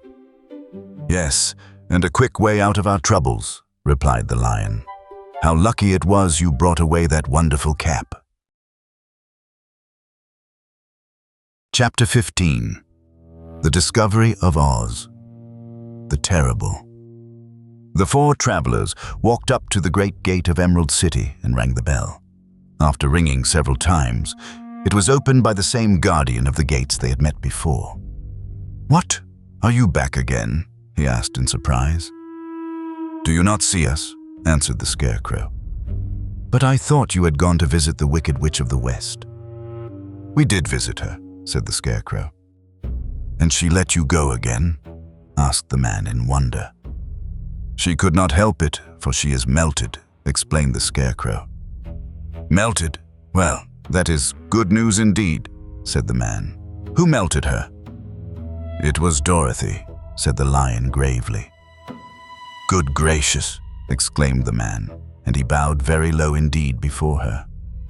Then he led them into his little room and locked the spectacles from the great box on all their eyes, just as he had done before. Afterward, they passed on through the gate into the Emerald City. When the people heard from the guardian of the gates that Dorothy had melted the Wicked Witch of the West, they all gathered around the travelers and followed them in a great crowd to the Palace of Oz. The soldier with the green whiskers was still on guard before the door, but he let them in at once, and they were again met by the beautiful green girl, who showed each of them to their old rooms at once, so they might rest until the great Oz was ready to receive them. The soldier had the news carried straight to Oz that Dorothy and the other travelers had come back again, after destroying the Wicked Witch. But Oz made no reply. They thought the great wizard would send for them at once, but he did not. They had no word from him the next day, nor the next, nor the next. The waiting was tiresome and wearing, and at last they grew vexed that Oz should treat them in so poor a fashion after sending them to undergo hardships and slavery. So the Scarecrow at last asked the green girl to take another message to Oz, saying if he did not let them in to see him at once, they would call the winged monkeys to help them and find out whether he kept his promises or not. When the wizard was given this message, he was so frightened that he sent word for them to come to the throne room at 4 minutes after 9 o'clock the next morning. He had once met the winged monkeys in the land of the West, and he did not wish to meet them again. The four travelers passed a sleepless night, each thinking of the gift Oz had promised to bestow on him. Dorothy fell asleep only once, and then she dreamed she was in Kansas, where Aunt Em was telling her how glad she was to have her little girl at home again. Promptly at 9 o'clock the next morning, the green-whiskered soldier came to them, and 4 minutes later they all went into the throne room of the great Oz. Of course, each one of them expected to see the wizard in the shape he had taken before, and all were greatly surprised when they looked about and saw no one at all in the room. They kept close to the door and closer to one another, for the stillness of the empty room was more dreadful than any of the forms they had seen Oz take. Presently, they heard a solemn voice that seemed to come from somewhere near the top of the great dome, and it said, "I am Oz, the great and terrible. Why do you seek me?" They looked again in every part of the room, and then, seeing no one, Dorothy asked, "Where are you?" "I am everywhere," answered the voice, "but to the eyes of common mortals I am invisible. I will now seat myself upon my throne, that you may converse with me." Indeed, the voice seemed just then to come straight from the throne itself. So they walked toward it and stood in a row, while Dorothy said, "We have come to claim our promise, O Oz." "What promise?" asked Oz. "You promised to send me back to Kansas when the Wicked Witch was destroyed," said the girl. "And you promised to give me brains," said the Scarecrow. "And you promised to give me a heart," said the Tin Woodman. "And you promised to give me courage," said the Cowardly Lion. "Is the Wicked Witch really destroyed?" asked the voice, and Dorothy thought it trembled a little. "Yes," she answered. "I melted her with a bucket of water." "Dear me," said the voice. "How sudden! Well, come to me tomorrow, for I must have time to think it over." "You've had plenty of time already," said the Tin Woodman angrily. "We shan't wait a day longer," said the Scarecrow. "You must keep your promises to us," exclaimed Dorothy. The lion thought it might be as well to frighten the wizard, so he gave a large, loud roar, which was so fierce and dreadful that Toto jumped away from him in alarm and tipped over the screen that stood in a corner. As it fell with a crash, they looked that way, and the next moment all of them were filled with wonder, for they saw, standing in just the spot the screen had hidden, a little old man with a bald head and a wrinkled face who seemed to be as much surprised as they were. The Tin Woodman, raising his axe, rushed toward the little man and cried out, "Who are you?" "I am Oz, the Great and Terrible," said the little man in a trembling voice. "But don't strike me, please don't, and I'll do anything you want me to." Our friends looked at him in surprise and dismay. "I thought Oz was a great head," said Dorothy. "And I thought Oz was a lovely lady," said the Scarecrow. "And I thought Oz was a terrible beast," said the Tin Woodman. "And I thought Oz was a ball of fire," exclaimed the lion. "No, you are all wrong," said the little man meekly. "I have been making believe." "Making believe!" cried Dorothy. "Are you not a great wizard?" "Hush, my dear," he said. "Don't speak so loud, or you will be overheard, and I should be ruined. I'm supposed to be a great wizard." "And aren't you?" she asked. "Not a bit of it, my dear. I'm just a common man." "You're more than that," said the Scarecrow in a grieved tone. "You're a humbug." "Exactly so," declared the little man, rubbing his hands together as if it pleased him. "I am a humbug." "But this is terrible," said the Tin Woodman. "How shall I ever get my heart?" "Or I my courage?" asked the lion. "Or I my brains," wailed the Scarecrow, wiping the tears from his eyes with his coat sleeve. "My dear friends," said Oz, "I pray you not to speak of these little things. Think of me and the terrible trouble I'm in at being found out." "Doesn't anyone else know you're a humbug?" asked Dorothy. "No one knows it but you four, and myself," replied Oz. "I have fooled everyone so long that I thought I should never be found out. It was a great mistake my ever letting you into the throne room. Usually, I will not see even my subjects, and so they believe I am something terrible." "But I don't understand," said Dorothy in bewilderment. "How was it that you appeared to me as a great head?" "That was one of my tricks," answered Oz. "Step this way, please, and I will tell you all about it." He led the way to a small chamber in the rear of the throne room, and they all followed him. He pointed to one corner in which lay the great head, made out of many thicknesses of paper and with a carefully painted face. "This I hung from the ceiling by a wire," said Oz. "I stood behind the screen and pulled a thread to make the eyes move and the mouth open." "But how about the voice?" she inquired. "Oh, I am a ventriloquist," said the little man. "I can throw the sound of my voice wherever I wish, so that you thought it was coming out of the head. Here are the other things I used to deceive you." He showed the Scarecrow the dress and the mask he had worn when he seemed to be the lovely lady. And the Tin Woodman saw that his terrible beast was nothing but a lot of skins sewn together with slats to keep their sides out. As for the ball of fire, the false wizard had hung that also from the ceiling. It was really a ball of cotton, but when oil was poured upon it, the ball burned fiercely. "Really?" said the Scarecrow. "You ought to be ashamed of yourself for being such a humbug." "I am. I certainly am," answered the little man sorrowfully. "But it was the only thing I could do. Sit down, please. There are plenty of chairs, and I will tell you my story." So they sat down and listened while he told the following tale. "I was born in Omaha." "Why, that isn't very far from Kansas," cried Dorothy. "No, but it's farther from here," he said, shaking his head at her sadly. "When I grew up, I became a ventriloquist, and at that I was very well trained by a great master. I can imitate any kind of a bird or beast." Here he mewed so like a kitten that Toto pricked up his ears and looked everywhere to see where she was. "After a time," continued Oz, "I tired of that and became a balloonist." "What is that?" asked Dorothy. A man who goes up in a balloon on circus day so as to draw a crowd of people together and get them to pay to see the circus," he explained. "Oh," she said, "I know." "Well, one day I went up in a balloon and the ropes got twisted so that I couldn't come down again.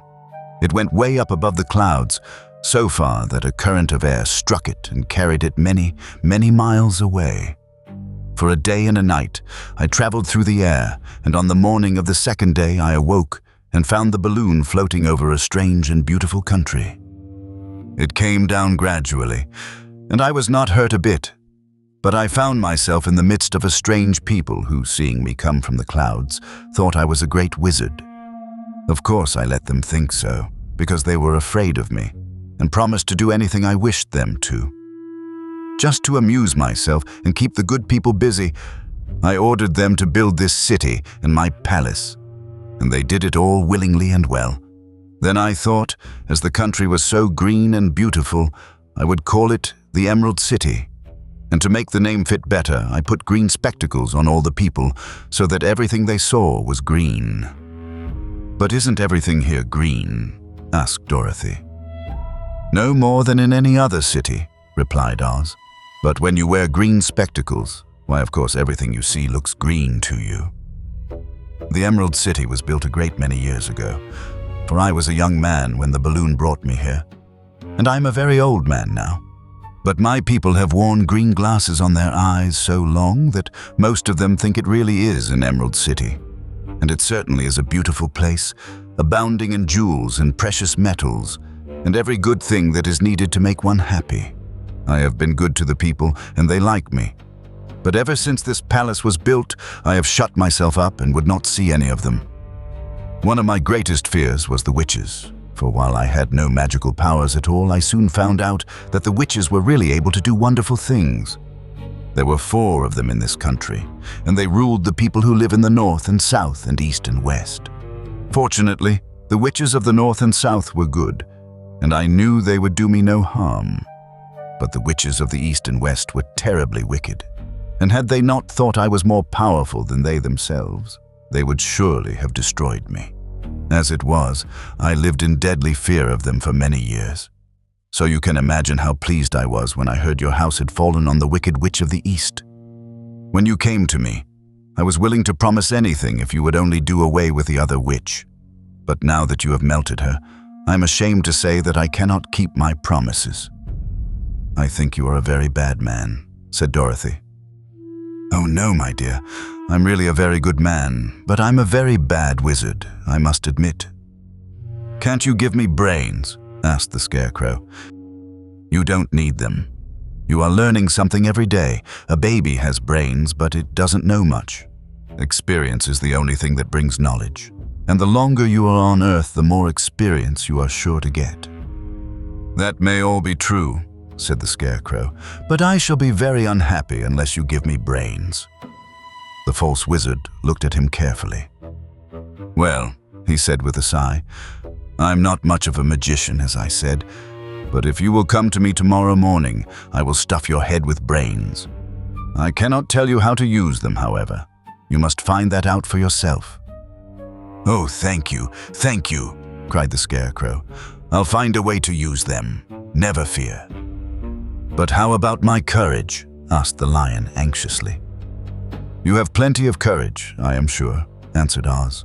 "All you need is confidence in yourself. There is no living thing that is not afraid when it faces danger. The true courage is in facing danger when you are afraid, and that kind of courage you have in plenty." "Perhaps I have, but I'm scared just the same," said the lion. "I shall really be very unhappy unless you give me the sort of courage that makes one forget he is afraid." "Very well, I will give you that sort of courage tomorrow," replied Oz. "How about my heart?" asked the Tin Woodman. "Why, as for that," answered Oz, "I think you are wrong to want a heart. It makes most people unhappy. If you only knew it, you are in luck not to have a heart."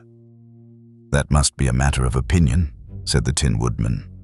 "For my part, I will bear all the unhappiness without a murmur, if you will give me the heart."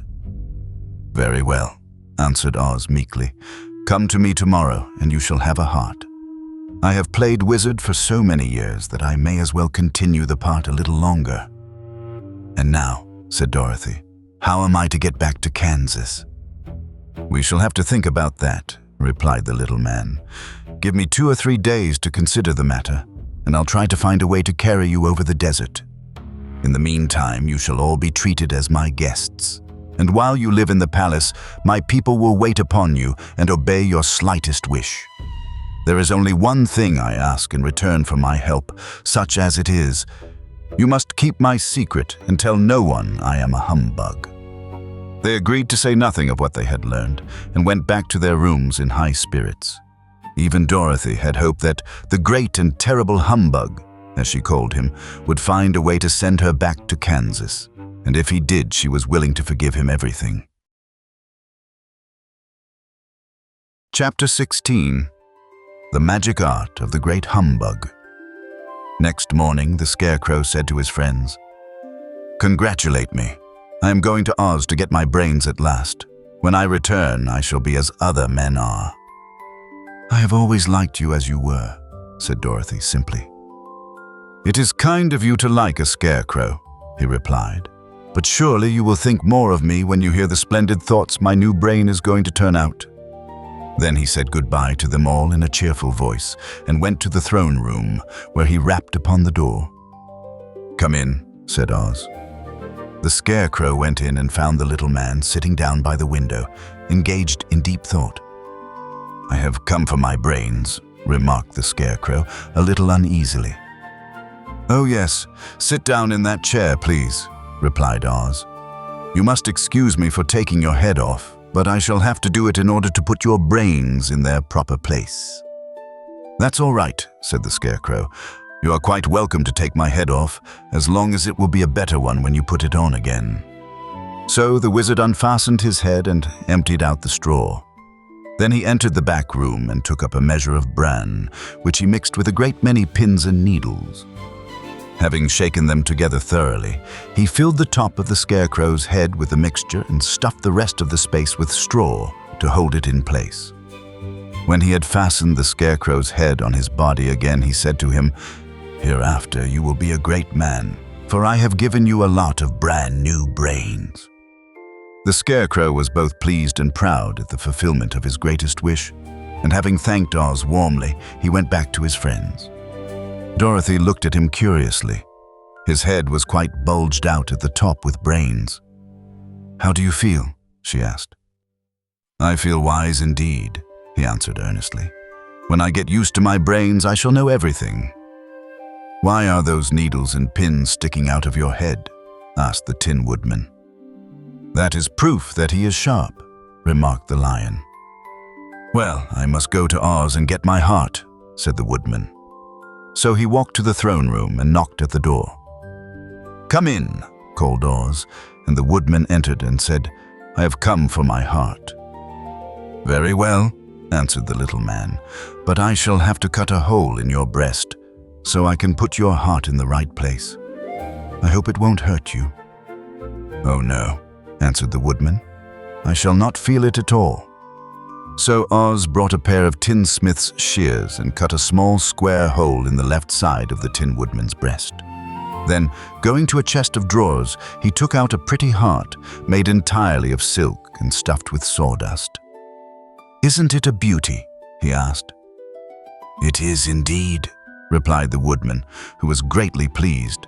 "But is it a kind heart?" "Oh, very," answered Oz. He put the heart in the Woodman's breast and then replaced the square of tin, soldering it neatly together where it had been cut. "There," said he, "now you have a heart that any man might be proud of. I'm sorry I had to put a patch on your breast, but it really couldn't be helped." "Never mind the patch," exclaimed the happy Woodman. "I'm very grateful to you and shall never forget your kindness." "Don't speak of it," replied Oz. Then the Tin Woodman went back to his friends, who wished him every joy on account of his good fortune. The Lion now walked to the throne room and knocked at the door. "Come in," said Oz. "I have come for my courage," announced the Lion, entering the room. "Very well. answered the little man. "I will get it for you." He went to a cupboard and, reaching up to a high shelf, took down a square green bottle, the contents of which he poured into a green gold dish, beautifully carved. Placing this before the cowardly lion, who sniffed at it as if he did not like it, the wizard said, "Drink." "What is it?" asked the lion. "Well," answered Oz, "if it were inside of you, it would be courage. You know, of course, that courage is always inside one, so that this really cannot be called courage until you have swallowed it. Therefore, I advise you to drink it as soon as possible." The lion hesitated no longer, but drank till the dish was empty. "How do you feel now?" asked Oz. "Full of courage," replied the lion, who went joyfully back to his friends to tell them of his good fortune. Oz, left to himself, smiled to think of his success in giving the Scarecrow and the Tin Woodman and the lion exactly what they thought they wanted. "How can I help being a humbug?" he said, "when all these people make me do things that everybody knows can't be done?" It was easy to make the Scarecrow and the lion and the Woodman happy, because they imagined I could do anything. But it will take more than imagination to carry Dorothy back to Kansas, and I'm sure I don't know how it can be done. Chapter 17. How the Balloon Was Launched. For 3 days, Dorothy heard nothing from Oz. These were sad days for the little girl, although her friends were all quite happy and contented. The Scarecrow told them there were wonderful thoughts in his head, but he would not say what they were because he knew no one could understand them but himself. When the Tin Woodman walked about, he felt his heart rattling around in his breast, and he told Dorothy he had discovered it to be a kinder and more tender heart than the one he had owned when he was made of flesh. The lion declared he was afraid of nothing on earth and would gladly face an army or a dozen of the fierce Kalidas. Thus each of the little party was satisfied except Dorothy, who longed more than ever to get back to Kansas. On the 4th day, to her great joy, Oz sent for her, and when she entered the throne room, he greeted her pleasantly. "Sit down, my dear. I think I have found the way to get you out of this country." "And back to Kansas?" she asked eagerly. "Well, I'm not sure about Kansas," said Oz, "for I haven't the faintest notion which way it lies. But the first thing to do is to cross the desert, and then it should be easy to find your way home." "How can I cross the desert?" she inquired. "Well, I'll tell you what I think," said the little man. "You see, when I came to this country, it was in a balloon. You also came through the air, being carried by a cyclone. So I believe the best way to get across the desert will be through the air. Now, it is quite beyond my powers to make a cyclone, but I've been thinking the matter over, and I believe I can make a balloon." "How?" asked Dorothy. "A balloon," said Oz, "is made of silk, which is coated with glue to keep the gas in it. I have plenty of silk in the palace, so it will be no trouble to make the balloon, but in all this country there is no gas to fill the balloon with, to make it float." "If it won't float," remarked Dorothy, "it will be of no use to us." "True," answered Oz. "But there is another way to make it float, which is to fill it with hot air. Hot air isn't as good as gas, for if the air should get cold, the balloon would come down in the desert, and we should be lost." "We," exclaimed the girl. "Are you going with me?" "Yes, of course," replied Oz. "I am tired of being such a humbug. If I should go out of this palace, my people would soon discover I am not a wizard, and then they would be vexed with me for having deceived them. So I have to stay shut up in these rooms all day, and it gets tiresome. I'd much rather go back to Kansas with you and be in a circus again." "I shall be glad to have your company," said Dorothy. "Thank you," he answered. "Now, if you will help me sew the silk together, we will begin to work on our balloon." So Dorothy took a needle and thread, and as fast as Oz cut the strips of silk into proper shape, the girls sewed them neatly together. First, there was a strip of light green silk, then a strip of dark green, and then a strip of emerald green. For Oz had a fancy to make the balloon in different shades of the color about them. It took 3 days to sew all the strips together, but when it was finished, they had a big bag of green silk more than 20 feet long. Then Oz painted it on the inside with a coat of thin glue to make it airtight, after which he announced that the balloon was ready. "But we must have a basket to ride in," he said. So he sent the soldier with the green whiskers for a big clothes basket, which he fastened with many ropes to the bottom of the balloon. When it was all ready, Oz sent word to his people that he was going to make a visit to a great brother wizard who lived in the clouds. The news spread rapidly throughout the city, and everyone came to see the wonderful sight. Oz ordered the balloon carried out in front of the palace, and the people gazed upon it with much curiosity. The Tin Woodman had chopped a big pile of wood, and now he made a fire of it, and Oz held the bottom of the balloon over the fire so that the hot air that arose from it would be caught in the silken bag. Gradually, the balloon swelled out and rose into the air until finally the basket just touched the ground. Then Oz got into the basket and said to all the people in a loud voice, "I am now going away to make a visit. While I am gone, the Scarecrow will rule over you. I command you to obey him as you would me." The balloon was by this time tugging hard at the rope that held it to the ground, for the air within it was hot, and this made it so much lighter in weight than the air without, that it pulled hard to rise into the sky. "Come, Dorothy," cried the wizard. "Hurry up, or the balloon will fly away." "I can't find Toto anywhere," replied Dorothy, who did not wish to leave her little dog behind. Toto had run into the crowd to bark at a kitten, and Dorothy at last found him. She picked him up and ran towards the balloon. She was within a few steps of it, and Oz was holding out his hands to help her into the basket, when crack went the ropes, and the balloon rose into the air without her. "Come back," she screamed. "I want to go too." "I can't come back, my dear," called Oz from the basket. "Goodbye." "Goodbye," shouted everyone, and all eyes were turned upward to where the wizard was riding in the basket, rising every moment farther and farther into the sky. And that was the last any of them ever saw of Oz, the wonderful wizard, though he may have reached Omaha safely, and be there now, for all we know. But the people remembered him lovingly, and said to one another, "Oz was always our friend. When he was here, he built for us this beautiful Emerald City. And now he is gone, he has left the wise Scarecrow to rule over us." Still, for many days they grieved over the loss of the wonderful wizard and would not be comforted. Chapter 18. Away to the South.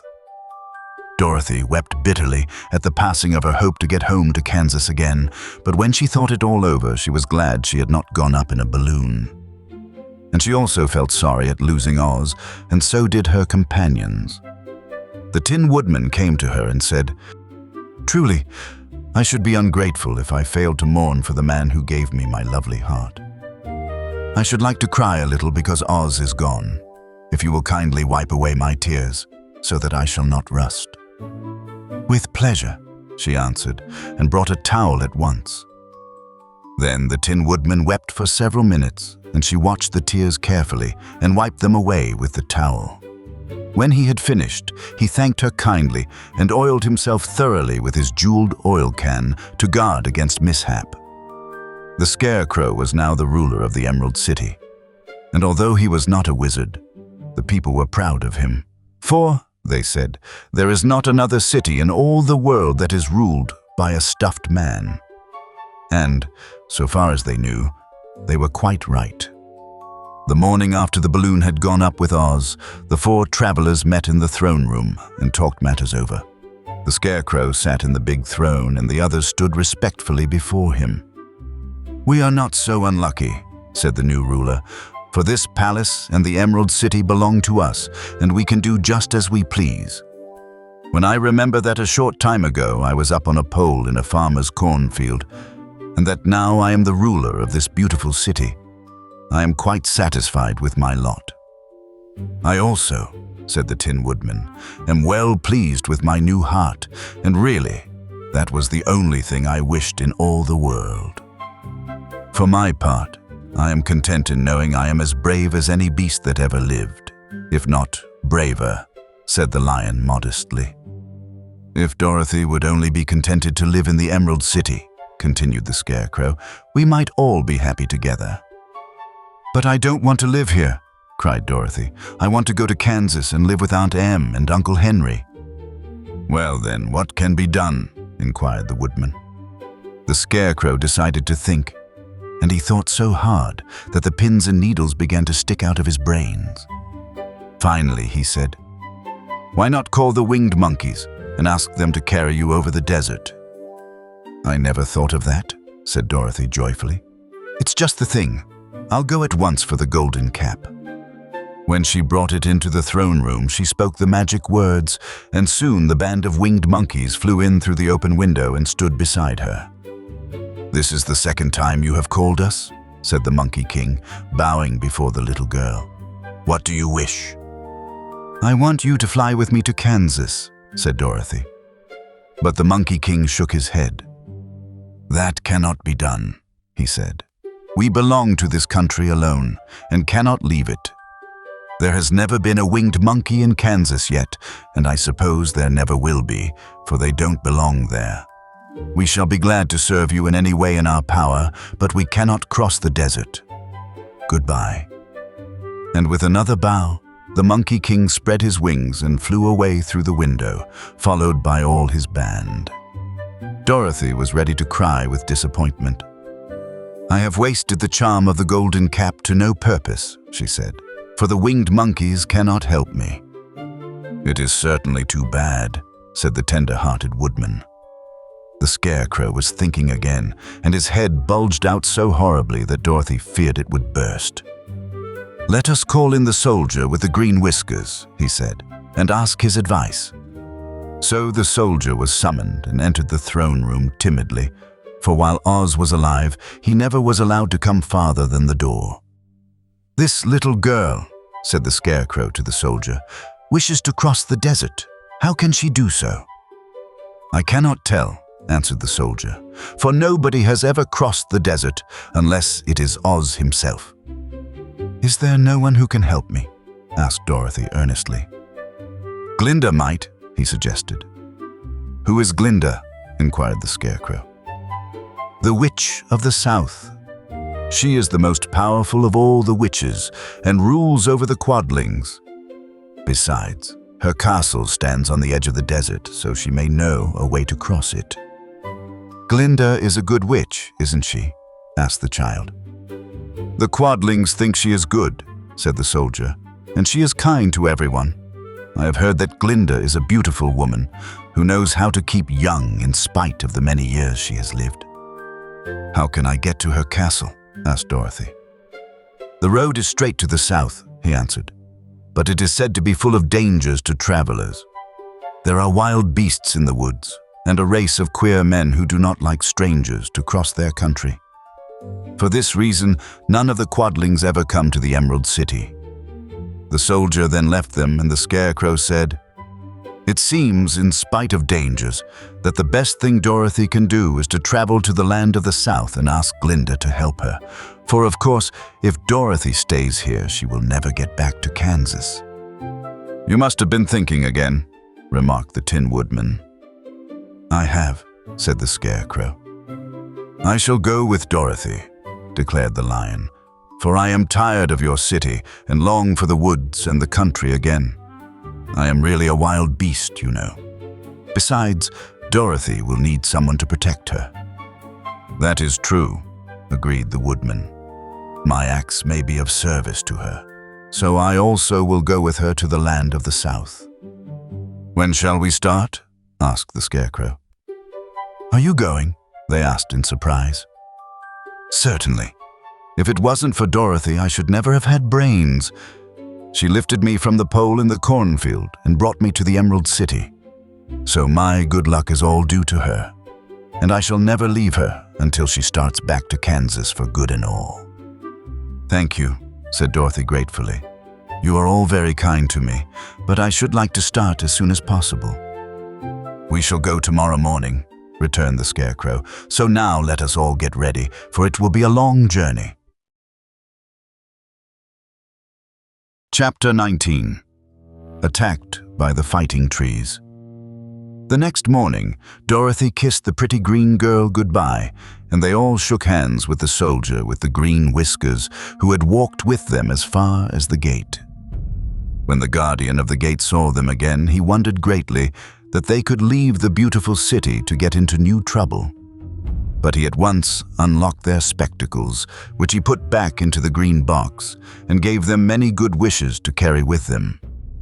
"You are now our ruler," he said to the Scarecrow, "so you must come back to us as soon as possible." "I certainly shall if I am able," the Scarecrow replied, "but I must help Dorothy to get home first."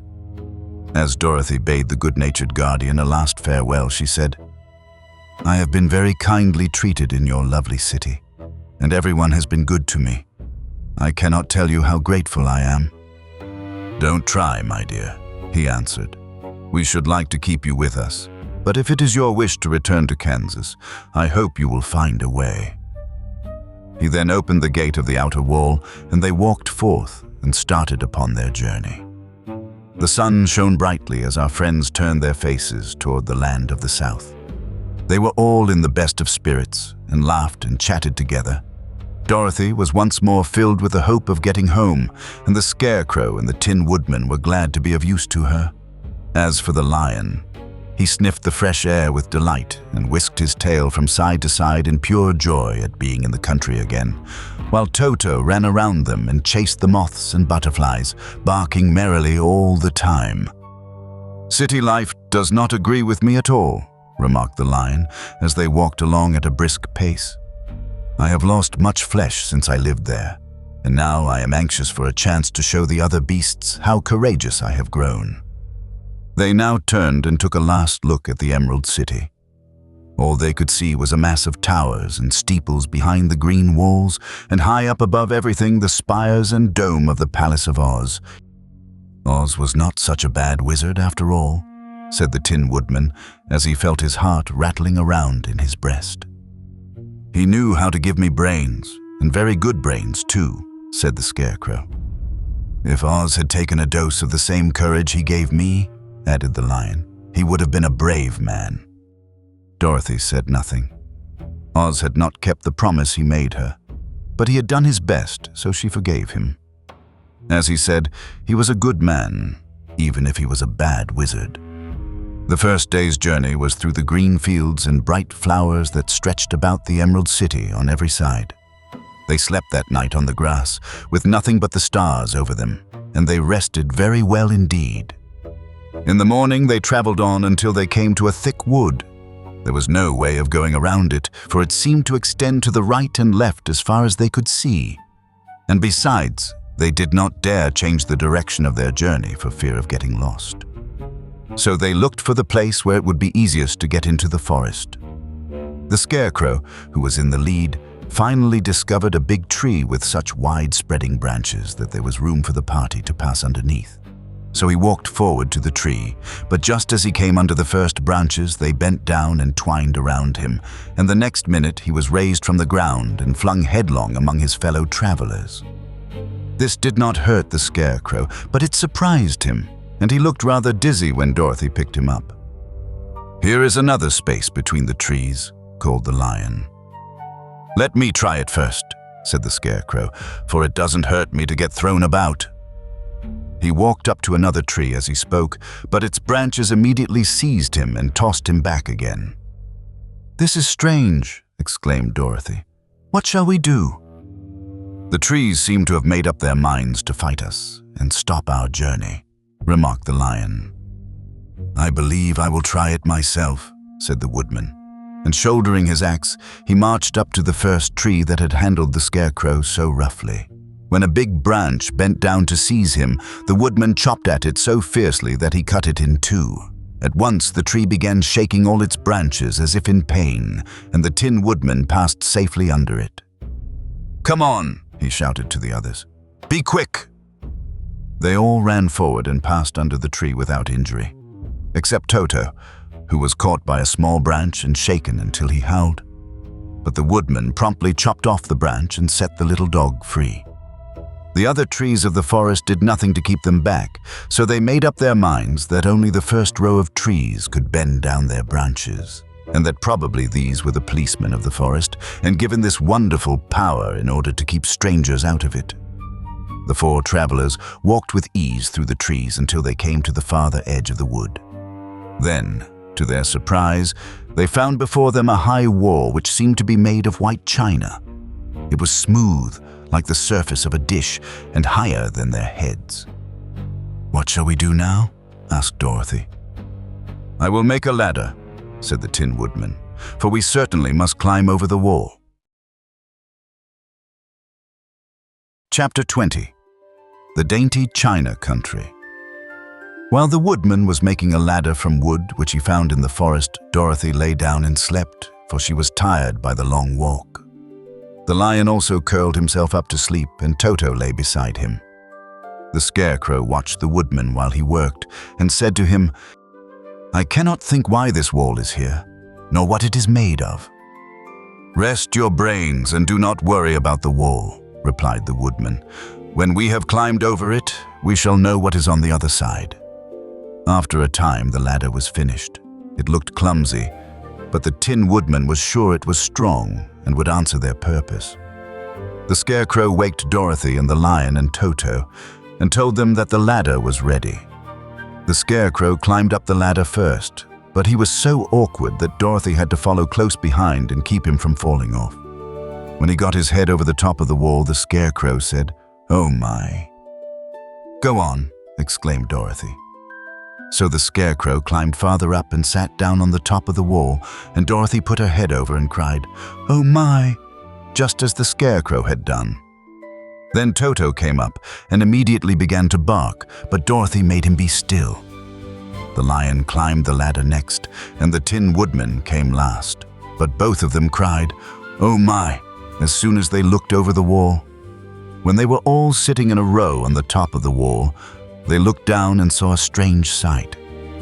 Before them was a great stretch of country having a floor as smooth and shining and white as the bottom of a big platter. Scattered around were many houses made entirely of china and painted in the brightest colors. These houses were quite small, the biggest of them reaching only as high as Dorothy's waist. There were also pretty little barns with china fences around them, and many cows and sheep and horses and pigs and chickens, all made of china, were standing about in groups. But the strangest of all were the people who lived in this queer country. There were milkmaids and shepherdesses with brightly colored bodices and golden spots all over their gowns, and princesses with most gorgeous frocks of silver and gold and purple, and shepherds dressed in knee breeches with pink and yellow and blue stripes down them, and golden buckles on their shoes, and princes with jeweled crowns upon their heads, wearing ermine robes and satin doublets, and funny clowns in ruffled gowns, with round red spots upon their cheeks and tall pointed caps. And strangest of all, these people were all made of china, even to their clothes, and were so small that the tallest of them was no higher than Dorothy's knee. No one did so much as look at the travelers at first, except one little purple china dog with an extra large head, which came to the wall and barked at them in a tiny voice, afterwards running away again. "How shall we get down?" asked Dorothy. They found the ladder so heavy they could not pull it up, so the Scarecrow fell off the wall and the others jumped down upon him so that the hard floor would not hurt their feet. Of course, they took pains not to light on his head and get the pins in their feet. When all was safely down, they picked up the Scarecrow, whose body was quite flattened out, and patted his straw into shape again. "We must cross this strange place in order to get to the other side," said Dorothy, "for it would be unwise for us to go any other way except due south." They began walking through the country of the China people, and the first thing they came to was a China milkmaid milking a China cow. As they drew near, the cow suddenly gave a kick and kicked over the stool, the pail, and even the milkmaid herself, and all fell on the china ground with a great clatter. Dorothy was shocked to see that the cow had broken her leg off and that the pail was lying in several small pieces, while the poor milkmaid had a nick in her left elbow. "There," cried the milkmaid angrily. "See what you have done. My cow has broken her leg, and I must take her to the mender's shop and have it glued on again. What do you mean by coming here and frightening my cow?" "I'm very sorry," returned Dorothy. "Please forgive us." But the pretty milkmaid was much too vexed to make any answer. She picked up the leg sulkily and led her cow away, the poor animal limping on 3 legs. As she left them, the milkmaid cast many reproachful glances over her shoulder at the clumsy strangers, holding her nicked elbow close to her side. Dorothy was quite grieved at this mishap. "We must be very careful here," said the kind-hearted Woodman, "or we may hurt these pretty little people so they will never get over it." A little farther on, Dorothy met a most beautifully dressed young princess who stopped short as she saw the strangers and started to run away. Dorothy wanted to see more of the princess, so she ran after her, but the China girl cried out, "Don't chase me! Don't chase me!" She had such a frightened little voice that Dorothy stopped and said, "Why not?" "Because," answered the princess, also stopping a safe distance away, "if I run, I may fall down and break myself." "But could you not be mended?" asked the girl. "Oh yes, but one is never so pretty after being mended, you know," replied the princess. "I suppose not," said Dorothy.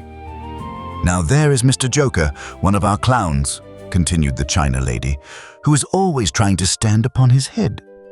He has broken himself so often that he is mended in 100 places and doesn't look at all pretty. Here he comes now, so you can see for yourself." Indeed, a jolly little clown came walking toward them, and Dorothy could see that in spite of his pretty clothes of red and yellow and green, he was completely covered with cracks, running every which way, and showing plainly that he had been mended in many places. The clown put his hands in his pockets, and after puffing out his cheeks and nodding his head at them saucily, he said, "My lady fair, why do you stare at poor old Mr. Joker? You're quite as stiff and prim as if you'd eaten up a poker." "Be quiet, sir," said the princess. "Can't you see these are strangers and should be treated with respect?" "Well, that's respect, I expect," declared the clown, and immediately stood upon his head. "Don't mind Mr. Joker," said the princess to Dorothy. "He is considerably cracked in his head, and that makes him foolish." "Oh, I don't mind him a bit," said Dorothy. "But you are so beautiful," she continued, "that I am sure I could love you dearly. Won't you let me carry you back to Kansas and stand you on Aunt Em's mantle? I could carry you in my basket." "That would make me very unhappy," answered the China princess. "You see, here in our country we live contentedly and can talk and move around as we please. But whenever any of us are taken away, our joints at once stiffen and we can only stand straight and look pretty. Of course, that is all that is expected of us when we are on mantels and cabinets and drawing-room tables. But our lives are much pleasanter here in our own country." "I would not make you unhappy for all the world," exclaimed Dorothy. "So I'll just say goodbye." "Goodbye," replied the princess. They walked carefully through the China country. The little animals and all the people scampered out of their way, fearing the strangers would break them, and after an hour or so, the travelers reached the other side of the country and came to another China wall. It was not so high as the first, however, and by standing upon the lion's back, they all managed to scramble to the top. Then the lion gathered his legs under him and jumped on the wall, but just as he jumped, he upset a china church with his tail and smashed it all to pieces. "That was too bad," said Dorothy. "But really, I think we were lucky in not doing these little people more harm than breaking a cow's leg in a church. They are all so brittle." "They are, indeed," said the Scarecrow, "and I am thankful I am made of straw and cannot be easily damaged. There are worse things in the world than being a scarecrow." Chapter 21. The Lion Becomes the King of Beasts. After climbing down from the China wall, the travelers found themselves in a disagreeable country, full of bogs and marshes and covered with tall, rank grass. It was difficult to walk without falling into muddy holes, for the grass was so thick that it hid them from sight. However, by carefully picking their way, they got safely along until they reached solid ground. But here, the country seemed wilder than ever. And after a long and tiresome walk through the underbrush, they entered another forest, where the trees were bigger and older than any they had ever seen. "This forest is perfectly delightful," declared the lion, looking around him with joy. "Never have I seen a more beautiful place." "It seems gloomy," said the Scarecrow. "Not a bit of it," answered the lion. "I should like to live here all my life. See how soft the dried leaves are under your feet, and how rich and green the moss is that clings to these old trees. Surely no wild beast could wish a pleasanter home." "Perhaps there are wild beasts in the forest now," said Dorothy. "I suppose there are," returned the lion, "but I do not see any of them about." They walked through the forest until it became too dark to go any farther. Dorothy and Toto and the lion lay down to sleep, while the Woodman and the Scarecrow kept watch over them as usual. When morning came, they started again. Before they had gone far, they heard a low rumble, as of the growling of many wild animals. Toto whimpered a little, but none of the others was frightened, and they kept along the well-trodden path until they came to an opening in the wood in which were gathered hundreds of beasts of every variety. There were tigers and elephants and bears and wolves and foxes and all the others in the natural history, and for a moment Dorothy was afraid. But the lion explained that the animals were holding a meeting, and he judged by their snarling and growling that they were in great trouble. As he spoke, several of the beasts caught sight of him, and at once the great assemblage hushed as if by magic. The biggest of the tigers came up to the lion and bowed, saying, "Welcome, O King of Beasts. You have come in good time to fight our enemy and bring peace to all the animals of the forest once more." "What is your trouble?" asked the lion quietly. "We are all threatened," answered the tiger, "by a fierce enemy which has lately come into this forest. It is a most tremendous monster, like a great spider, with a body as big as an elephant and legs as long as a tree trunk. It has 8 of these long legs, and as the monster crawls through the forest, he seizes an animal with a leg and drags it to his mouth, where he eats it as a spider does a fly. Not one of us is safe while this fierce creature is alive, and we had called a meeting to decide how to take care of ourselves when you came among us." The lion thought for a moment. "Are there any other lions in this forest?" he asked. "No, there were some, but the monster has eaten them all, and besides, they were none of them nearly so large and brave as you. If I put an end to your enemy, will you bow down to me and obey me as king of the forest?"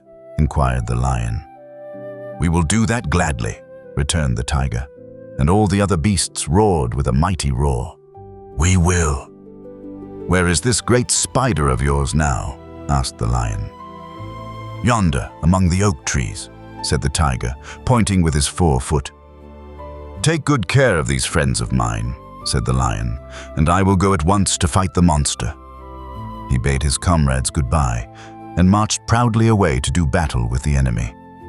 The great spider was lying asleep when the lion found him, and it looked so ugly that its foe turned up his nose in disgust. Its legs were quite as long as the tiger had said, and its body covered with coarse black hair. It had a great mouth, with a row of sharp teeth a foot long, but its head was joined to the pudgy body by a neck as slender as a wasp's waist.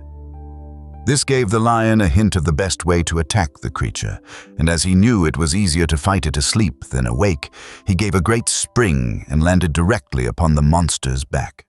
Then, with one blow of his heavy paw, all armed with sharp claws, he knocked the spider's head from its body.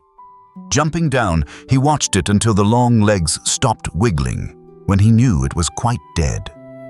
The lion went back to the opening where the beasts of the forest were waiting for him and said proudly, "You need fear your enemy no longer."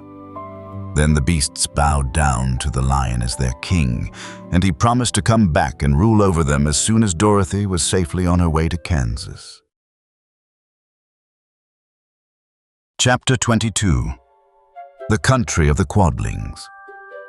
The 4 travelers passed through the rest of the forest in safety, and when they came out from its gloom, saw before them a steep hill, covered from top to bottom with great pieces of rock.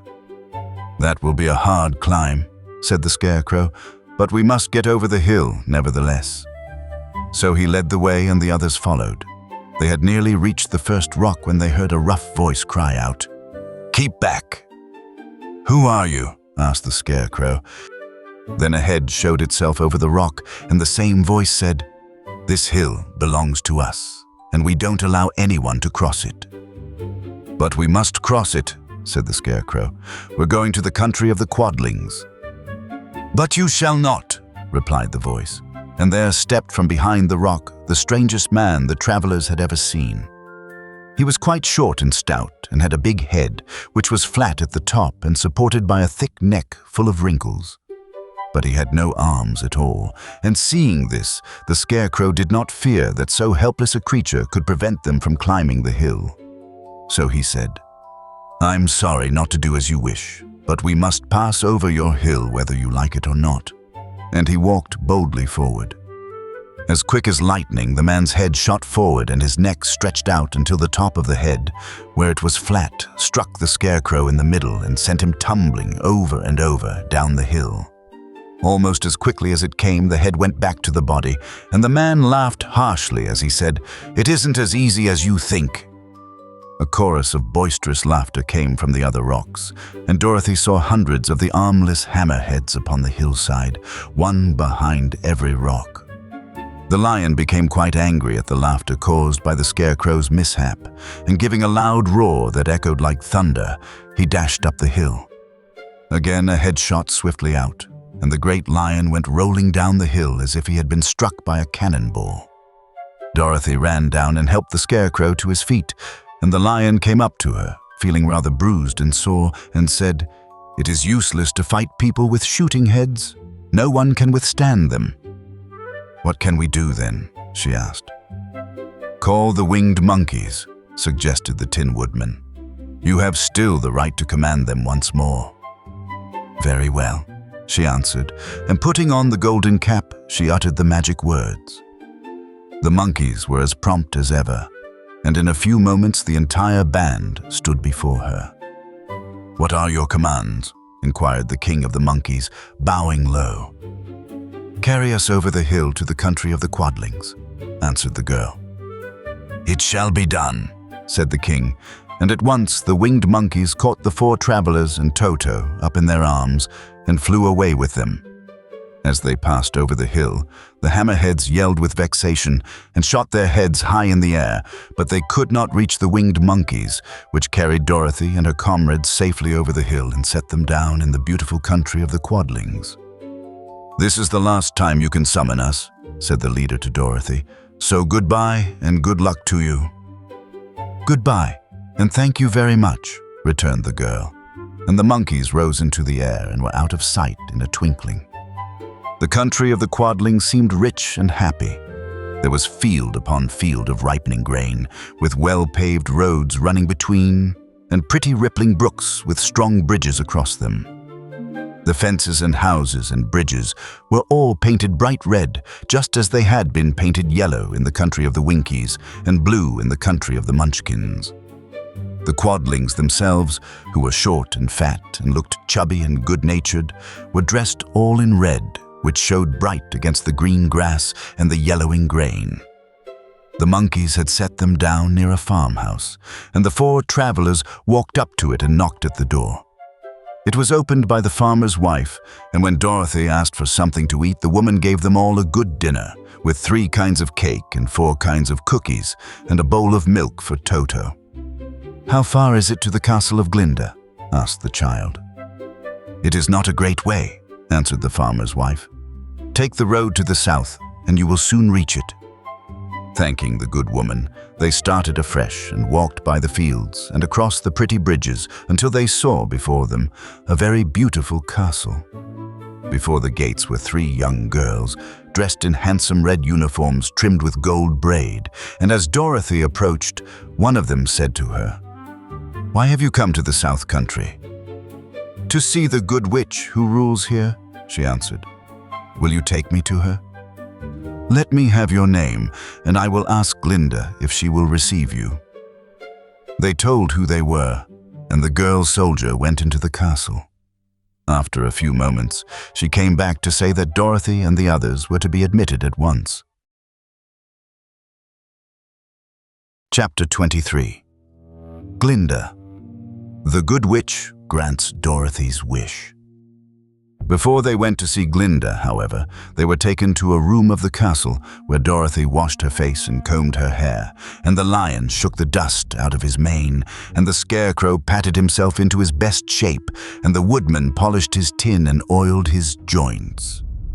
When they were all quite presentable, they followed the soldier girl into a big room where the witch Glinda sat upon a throne of rubies. She was both beautiful and young to their eyes.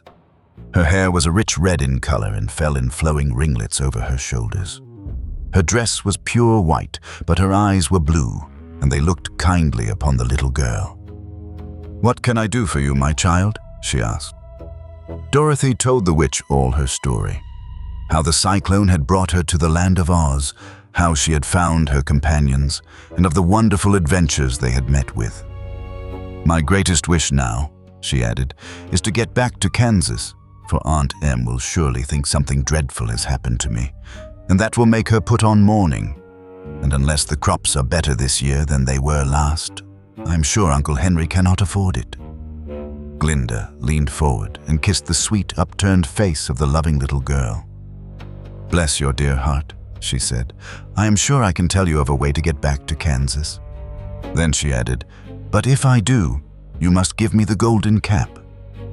"Willingly," exclaimed Dorothy. "Indeed, it is of no use to me now, and when you have it, you can command the winged monkeys 3 times. "And I think I shall need their service just those 3 times, answered Glinda, smiling. Dorothy then gave her the golden cap, and the witch said to the Scarecrow, "What will you do when Dorothy has left us?" "I will return to the Emerald City," he replied, "for Oz has made me its ruler, and the people like me. The only thing that worries me is how to cross the hill of the Hammerheads. By means of the golden cap, I shall command the winged monkeys to carry you to the gates of the Emerald City," said Glinda, "for it would be a shame to deprive the people of so wonderful a ruler." "Am I really wonderful?" asked the Scarecrow. "You are unusual," replied Glinda. Turning to the Tin Woodman, she asked, "What will become of you when Dorothy leaves this country?" He leaned on his axe and thought a moment.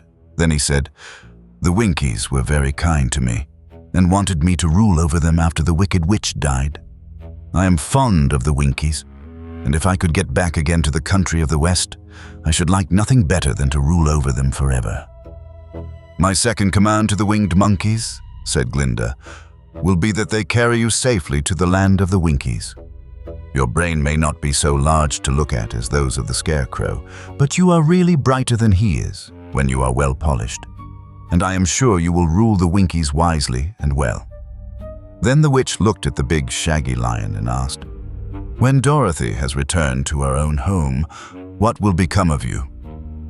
"Over the hill of the Hammerheads," he answered, "lies a grand old forest, and all the beasts that live there have made me their king.